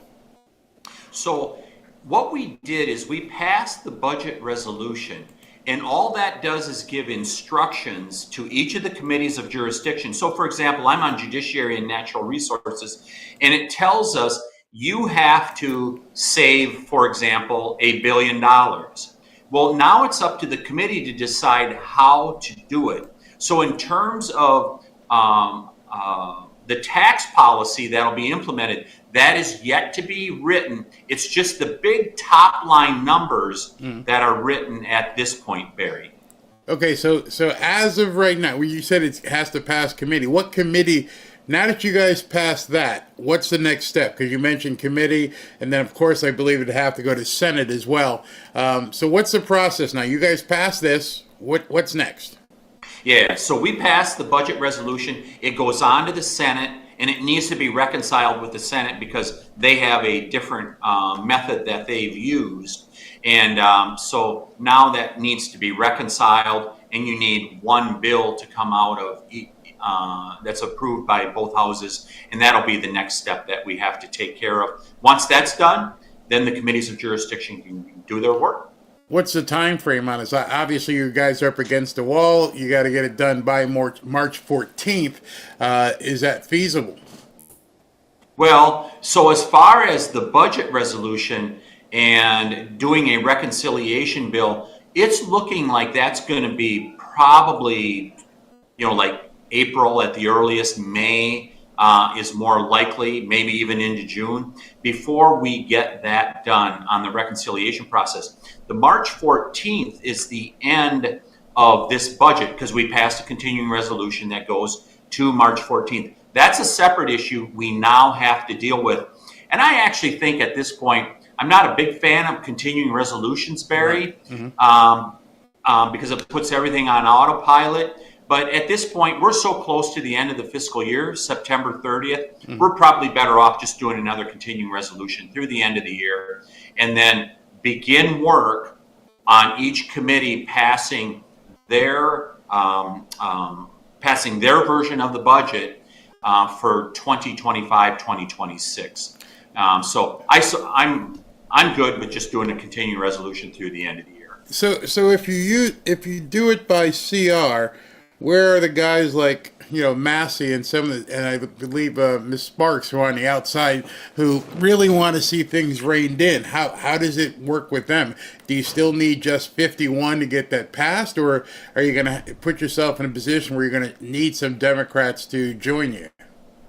Yeah, well, we should really try to do this without Democrats because you know what they're going to do, Barry. They're going to try to exact a price on us. And so I think if we can do some things that highlight or incorporate more deficit reduction, I mean, that is what Representative Massey and Sparks are concerned about. And so am I. Okay. And so if we can do some things to get some additional deficit reduction, then I think we could get in a better place. I mean, really what we should be doing, Barry, and my home state senator, Ron Johnson, talks about this all the time. Right. Let's go back to pre-COVID spending. We're at $7 trillion annually at this point. Let's go back to pre-COVID spending like the last Trump budget. If we did that, we'd be at like $6 trillion and change in the upcoming year. That's really what we should be doing, is going back to pre-COVID. But how do you do it? How do you roll it back? I mean, I understand we've been watching the Doge hearings and everything that's going on with them, and it seems like the Democrats have dug their heels in and they don't care. They just want to keep spending. What kind of mechanism would you be able to trigger to even roll it back?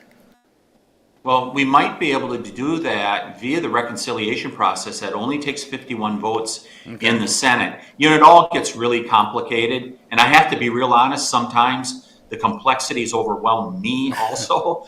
But we could do that if we chose to. Now, it's just a matter of having the political will to do it. I mean, think about it. Why don't we just go back to base budgeting? And let's go through every line item and make sure that we should be spending money on those various items that are in the budget. I think we could get to $6 trillion fairly easily.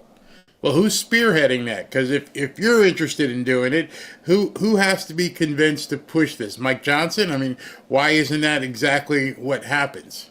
Yeah, leadership would have to do that. I know I'm going to have some discussions with senators tonight. Perhaps they could move it from their side. I know Senator Johnson and Senator Scott, Senator Rick Scott, they're very involved with this, and I think they would like to see a version of that. We'll just have to see if we're able to get it done.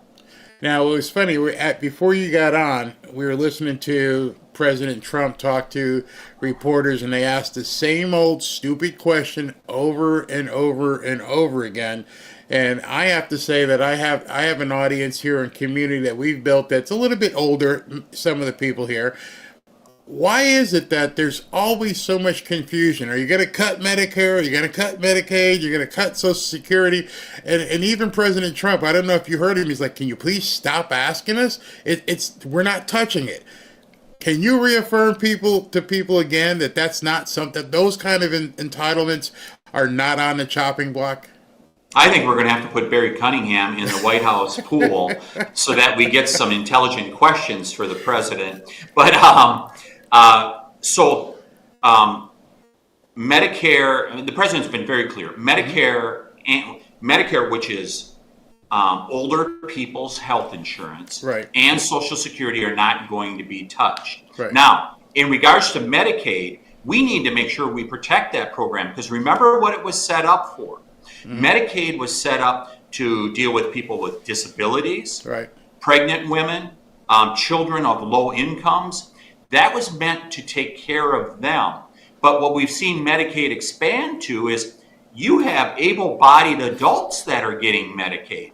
You have illegal immigrants that are getting Medicaid. So we need to make sure that we protect Medicaid, that it's actually going to the people that are truly in need. Because I think most everyone would agree, illegal immigrants should not be getting Medicaid. No, of course not. And if you're able-bodied and you can work, you should be on Medicaid. You should be working and probably getting your health insurance through your employer. That's how that should work. So there are some reforms that we can do to Medicaid that will actually save a lot of money for the federal government, and would be doing it appropriately. And it would save the program for those who are truly in need. So, but how do you take that from a discussion to actually making it happen? And what I mean, two sides to that. One, actually cut those people from Medicaid so they're not a drain and a blight on society and for hardworking taxpayers. And secondly, messaging, getting people to understand this is what we're talking about, not this big program, but we need to cut off this boil that's festering, that's causing a lot of issues. And it seems to me like the press keeps trying to lump everything into it. If you take one piece of Medicaid out, it means you're destroying Medicaid. So how are you guys in the House and then of course in the Senate going to get that message out to people? Because there seems to be a lot of confusion. Yeah, Barry, I mean, you have hit the nail on the head there. We need to message it. So you just heard me. I spoke confidently about what can be done here, that we need to save Medicaid. We need to protect Medicaid. And if you're going to have people on the program who really shouldn't be, like the illegal immigrants, what does it ultimately do to the program? It destroys it. So we need to confidently talk about that and tell the American people, we just want to make sure that the program gets protected, that it gets saved, that it serves those people that it was originally intended for. And if we do that, we can win this battle. But of course, the mainstream media, the corporate media, they're going to trumpet the lies that come from the Democrats in regards to this. We need to be brave, bold, and sure of ourselves, and go out and talk to the American people about how this is what we're really doing. Because I think the American people with Doge are all of a sudden really tuned in. They're like, what are we going to find out today our federal government's been wasting money on? I think now is the time that we have the opportunity that the American people will believe us. And when we show them the facts and the truth, I think they're going to be with us. I'm going to say one other thing in regards to this. State of Wisconsin, a couple years ago, there was a advisory referendum on the ballot, and it was a terrible year for conservatives in that election. Yet people voted 80-20 saying able-bodied people should work. That's a pretty easy easy question. So I'm going to ask something pointed of you, because and it's not about you personally. What you just said, and I hear that, and we all hear that with politicians. We need to do this. We need to do this. We need to do that. Why aren't they doing it? There's 218 Republican House people and obviously 53 senators. And I see the same like core group of people talking, and I'm like, where are the other 200 people screaming? Why is everybody not out there doing what you just said? Hey, we need to do this. Well, if we need to do it, why the heck aren't you people doing it? And I don't mean you specifically because you're here. Why isn't everybody running with that flag?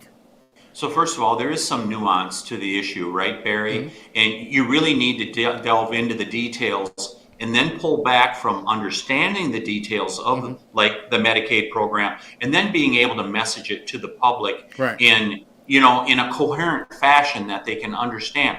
Not always easy to do. And I can tell you, it's one of the things that I find most challenging sometimes is to be able to take issues like this and be able to deliver a message in an easily digestible way for the public to understand. So that's the challenge. And sometimes, sometimes members, it's hard for them to do it. But you know what? We were elected by 750,000 people, and it was never meant to be an easy job. Sometimes you got to do the tough work and the heavy lifting. And I'm hoping that we're going to be able to do that going forward. I can tell you, as a member of the Freedom Caucus, we are prepared to message on this issue of Medicaid. Right, great. And if you got any people who need to get the word out in their communities, I have an international audience. Tell them to come on in. Have them contact Ashley, and we'll help them get the word out.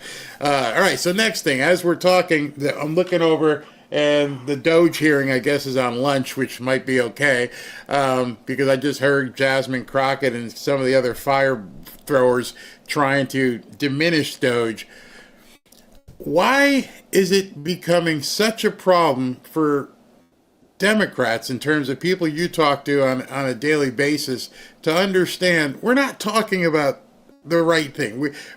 We want to make sure that this fraud is taken care of. Can they not just look at that part? Forget, we need to take care of the starving kids in Africa, and we need to. How about we just start with the fraud? Can we have some sort of agreement on both sides that, this shouldn't be nonpartisan? If there are people who are 360 years old getting Social Security payments, I think we both sides should agree we need to get rid of that. Why is there a problem with people wanting to cut the fraud and waste? So you'll hear them give lip service to it, Barry, but remember, you're cutting to the heart of their base of support. For example, there's the Environment and Energy News that is an arm of Politico. That publication had hundreds, if not thousands, of subscribers that were in government. And there was no reason for the taxpayers to have to pay for their subscriptions. Well, that's where a lot of the lefty talking points came from. And so when those subscriptions go away, their message doesn't get amplified the way it used to.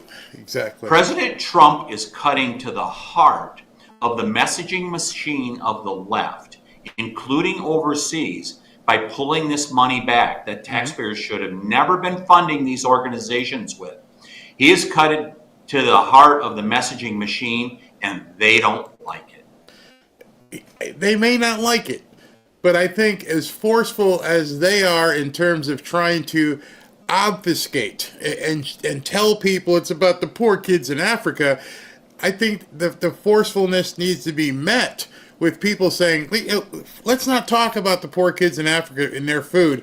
Let's talk specifically about what you just said. Why is there $8 gazillion for political subscriptions? And they don't want to talk about that. And me personally, and I know a lot of people who watch my show, we want to see some bare knuckles. I understand there has to be a bit of decorum, but it seems like with what Hakeem Jeffries said the other night on Rachel Maddow's show, and what she's trying to do is incite people to do things and get fired up.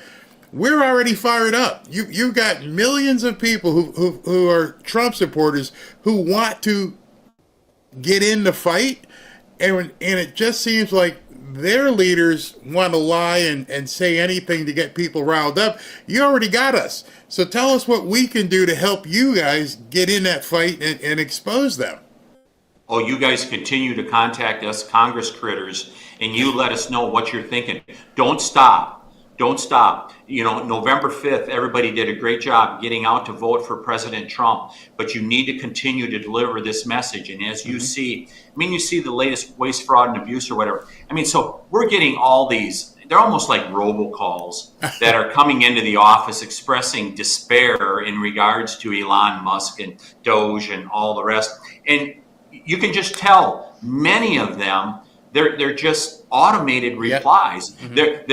There's messaging that's coming out from on high, and they're just being told, be sure to share this with your congressman. We know you and your followers that you think for yourselves. Well, you guys need to contact us also, and you tell us, you guys stand strong. You guys stand firm, and we expect you to follow through with the Trump agenda, because it's important for us to hear that also. I can tell you, I've been crisscrossing my district the last couple of weekends when I've been home, and people are giddy, Barry. They are like, we knew something was amiss with our federal government, and we are so happy to see specifics now of how our money is being wasted. We expect you to stop that spending. We want you to codify the President Trump's executive orders, and it's just so great to hear that people are, as you said, are so motivated yet on the conservative side. Now, going back to your home state and what just recently happened, hopefully this works. My board's not working, so let me just see. Can you see the screen right now? I can. All right. So you had tweeted and said, we've already seen Democrats fail to define what a woman is. Now the Wisconsin governor refuses to use mother and father. The left's lunacy knows no bounds, and it's in case people don't know, Governor Evers, that's his name, right? Governor Evers has decided in Wisconsin you have to call a mother an inseminated person, paternity to parentage, wife or husband to spouse, father to parent. Why is it that the left wants to change our vocabulary to suit their insanity, and what are you guys going to do to fight back in Wisconsin? Because my concern is if this actually passes in Wisconsin, it's going to seep like a virus across the country and have, I mean, I'm not going to comply. I have had a mother and I had a father, and my daughter has a father, and the grandkids have a mother and a father. How does this stuff end? So be sure to read George Orwell's 1984 because it's the power of language and how they try to turn it into what would you say, programming people. And that's what the left has tried to do. And that's why they've tried to deny free speech. I sit on the Judiciary Committee. We've seen this regularly where they tried to deny free speech in regards to the social media companies, in regards to COVID, all those things like that. So in Wisconsin, we have a far leftist governor, and he's got a bunch of leftist staff people that wrote his budget. If you notice on the bottom there, that was in the budget bill, where they are referencing mothers as inseminated persons. It is detestable that you would see something like that in a budget document, in the state budget document. And so the governor's getting roasted in regards to this, and rightfully so. They have not gotten the memo from November 5th yet. People are tired of the DEI. They want to have secure borders. They want to have a strong America. But this woke DEI stuff, I hope the left hangs on to it, because they're going to continue to lose elections. And by the way, there's a major election that's coming up in Wisconsin on April 1st. We have our spring nonpartisan elections. We have a state Supreme Court election. And by the way, if you've got listeners in Wisconsin, viewers in Wisconsin, which I'm sure you do, you guys got to get out and vote April 1st, because inseminated persons, that issue could come before the state Supreme Court. And do you want to have a leftist judge who's just like Governor Evers making the decision that, we're not going to call them mothers anymore? People need to vote. People need to vote for Brad Schimmel. If you're listening and you're from Wisconsin, vote for Brad Schimmel in the Supreme Court race, because otherwise we're going to have this lunacy continue. It's absolutely crazy, and you have to wonder how is he being influenced, and I don't know who sponsored the bill, but it's just crazy, and I just don't want this stuff to continue. I mean, there's enough going on with the censorship, and we're just starting to see our ability to emerge from the hold that the Biden administration had put on different people, but it's absolutely crazy. So speaking of the DEI stuff, and you're going through it right now. Why is it, or how have you seen the people in Congress, another issue that they're not fighting about? See, let me rephrase that. We're seeing that they're kind of getting hands off of the immigration. I think they realize at this point that's a lost battle. Why is this DEI thing a hill that they want to die on? They've painted themselves, you're referring to the left, and they've painted themselves into a box canyon. And they have, this has become, it's almost religious in its fervor, right, Barry? What they believe in, open borders, DEI, woke. It's just, they just truly believe in it. It's religious in its effect on them. And so they simply can't give it up. Because to give it up, then they have to find something else that they are for. So what are you going to be for? How about Americans? how they'll be for America? But if you're going to be for something, you have to go back to, well, maybe we do need secure borders. Right. Maybe we do need to have energy independence. Maybe we do need to build a border wall. All those things come back if they give up their ideology, and they can't give it up. Now, there's a few Democrats that are beginning to go, whoa, we've went too far. Right. But the hard left, the Bernie Sanders AOC left, they will not give up. And the thing they do, Barry, is they exercise discipline. If you go against us, we will primary you, because we've seen liberal war horses over the last 5 or 6 years in Congress who did not toe the line. What did they get? A primary. Yep. And somebody who is a leftist came in to replace them. So the fear of God has been put in Democrats, and I don't know, at some point they're going to have to walk this back, because the American people are not with them. In the meantime, us Republicans need to continue to be on the side of freedom, opportunity, and all the rest that stand for the American way. And if we do that, we're going to continue to win elections. And if we pass legislation like that, people will continue to vote for us. All right, so last question, and it does involve freedom, because of what we've seen over the last couple weeks with, like I said, it seems as though the Democrats have abdicated all authority to the courts at this position. They can't do anything. They're losing to you guys, and their last bastion of hope is running to the courts. So this judge out there, that's actually judges that are saying, oh, we're the president of the United States, and our president has no power. I understand one of your members is going to look to impeach Judge Ali, the last one who said you have to send this money. What are you guys going to do about these rogue judges, and whatever you're going to do, how soon can you do it, and is it a reality, or is it just somebody talking right now? I would guess that it's kind of messaging at this point, but it's an important message, Barry, that there are members of Congress that are paying attention to this and saying, hey, Judge, you need to get in your lane. You're not the executive branch. You're the judicial branch. So stop doing this. And so it's an important message to put out. But there is a judge or two out there that legitimately could be impeached because they have went so far afield. I think the greater action is going to be with the Supreme Court.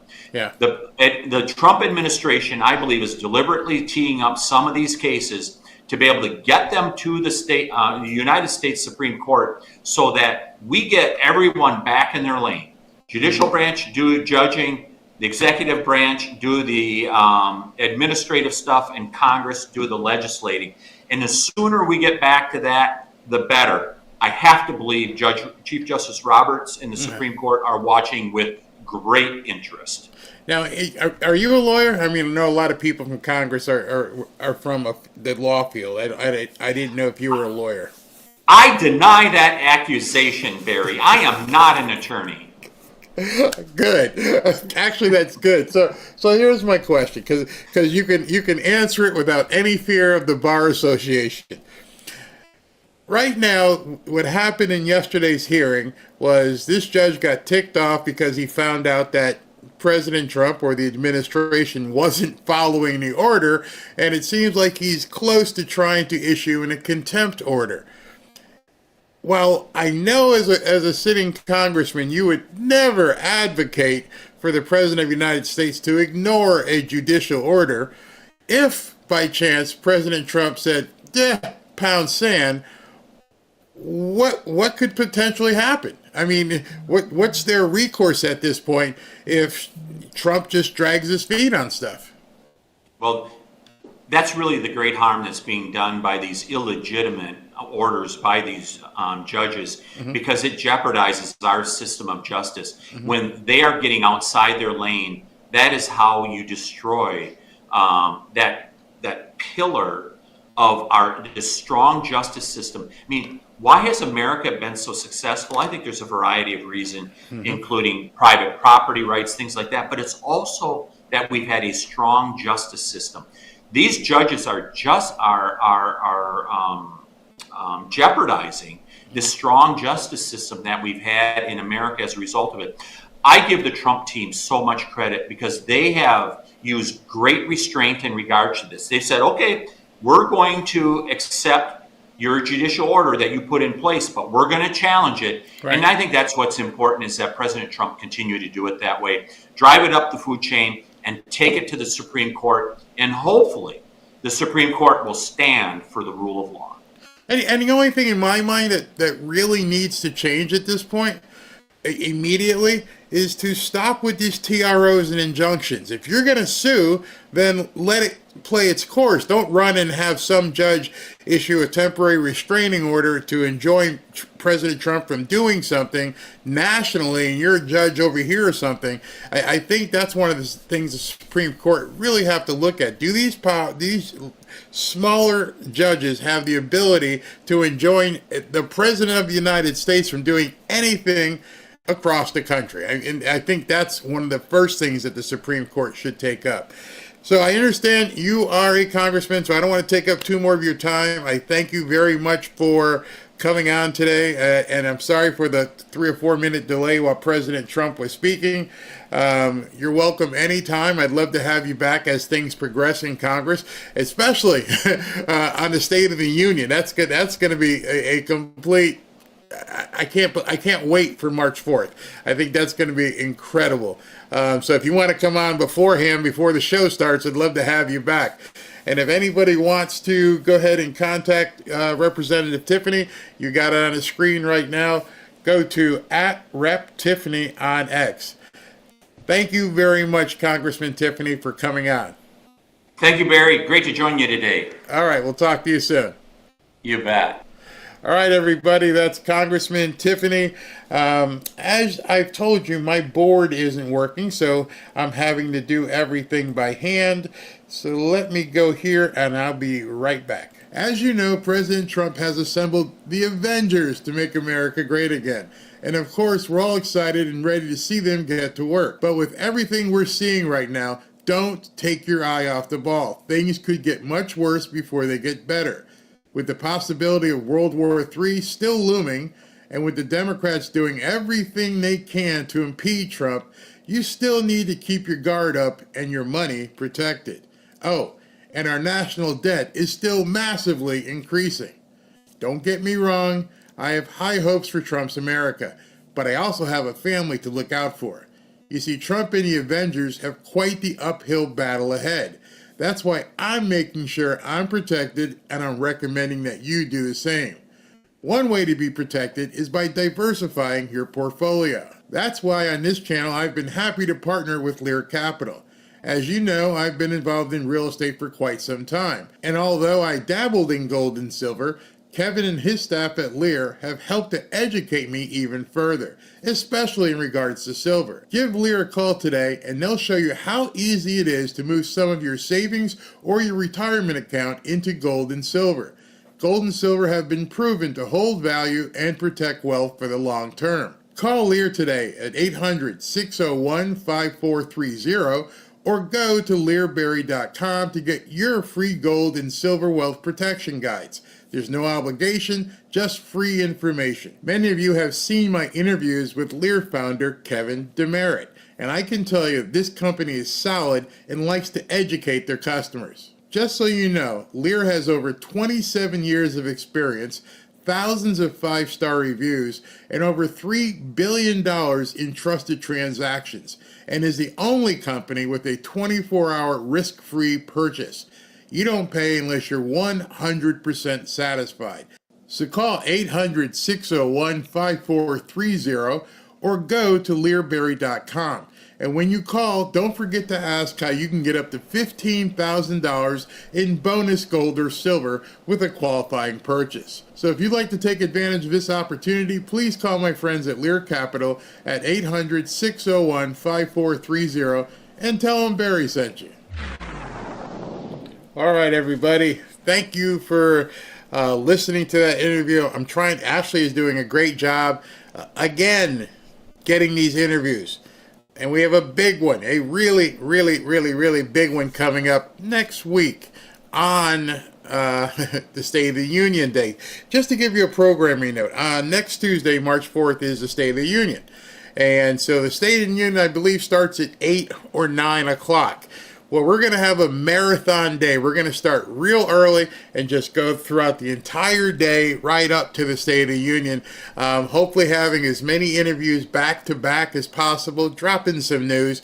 But one of the interviews taking place next Tuesday is with General Michael Flynn, which is, I can't wait. I guess I'm a fanboy. I can't wait for that interview. It's going to be awesome. Absolutely awesome. So, asterisk, as long as nothing goes crazy here with some of the stuff when we see the intelligence department, but other than that, if he gets bumped to Fox or something, I guess I'll get bumped for now. But as of this moment, and I'll keep you guys abreast, we're going to have General Flynn on Tuesday. So I think's what I'm going to do, because that hearing is at lunch.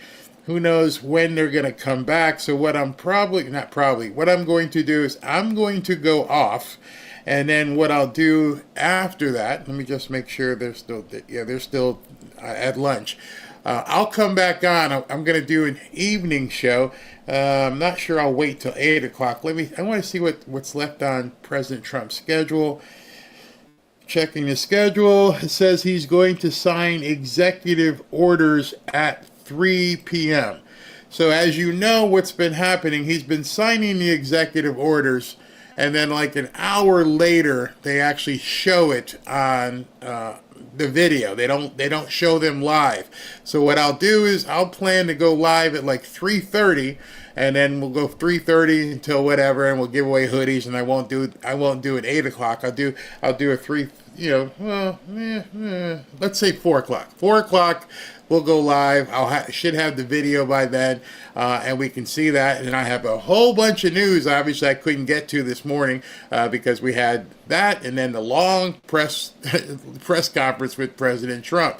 So join me at 4 o'clock, and we'll do all the news, and we'll cover the executive orders and everything that's been breaking. I mean, there's a ton of stuff that's going on, and I'll start that at 4 o'clock. So let me go ahead and acknowledge some super chats, because I'll do that by hand as normally.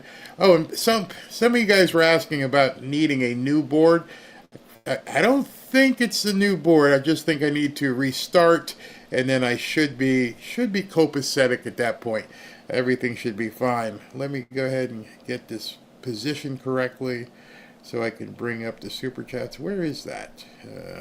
Where's that window? Yeah, see, everything got discombobulated. It's like I'm looking at a Picasso. So I, unfortunately, maybe if I do it this way, nope, it's not going to let me. Yeah, see, without being able to restart, I can't even see my other monitors in my boards because there's a conflict.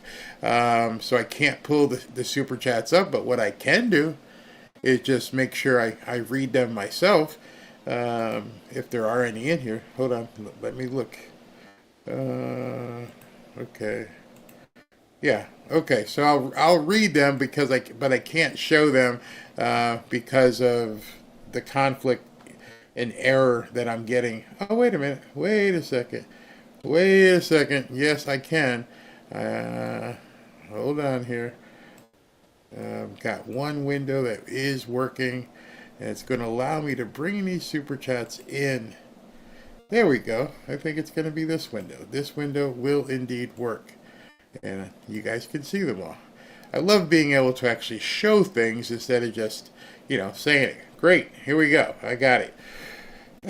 Not one left to give. Thank you, mods, for keeping chat positive. Yes, they do a great job. George Rivera, more super chats by Barry and new boards. No, the board's fine as of right now. But yeah, thank you anyway. And by the way, one thing that we missed while Biden was president, and we're seeing right now, wasn't it just amazing to see President Trump open the cabinet meeting with a prayer from Scott Hunter? I think that's his name, Scott Hunter. It was amazing. That was simply amazing to me. We haven't seen that. And the press, unfortunately for them, they had to cover it. So, good for President Trump. Sherry Tripp, grateful for your coverage of current events. Thank you.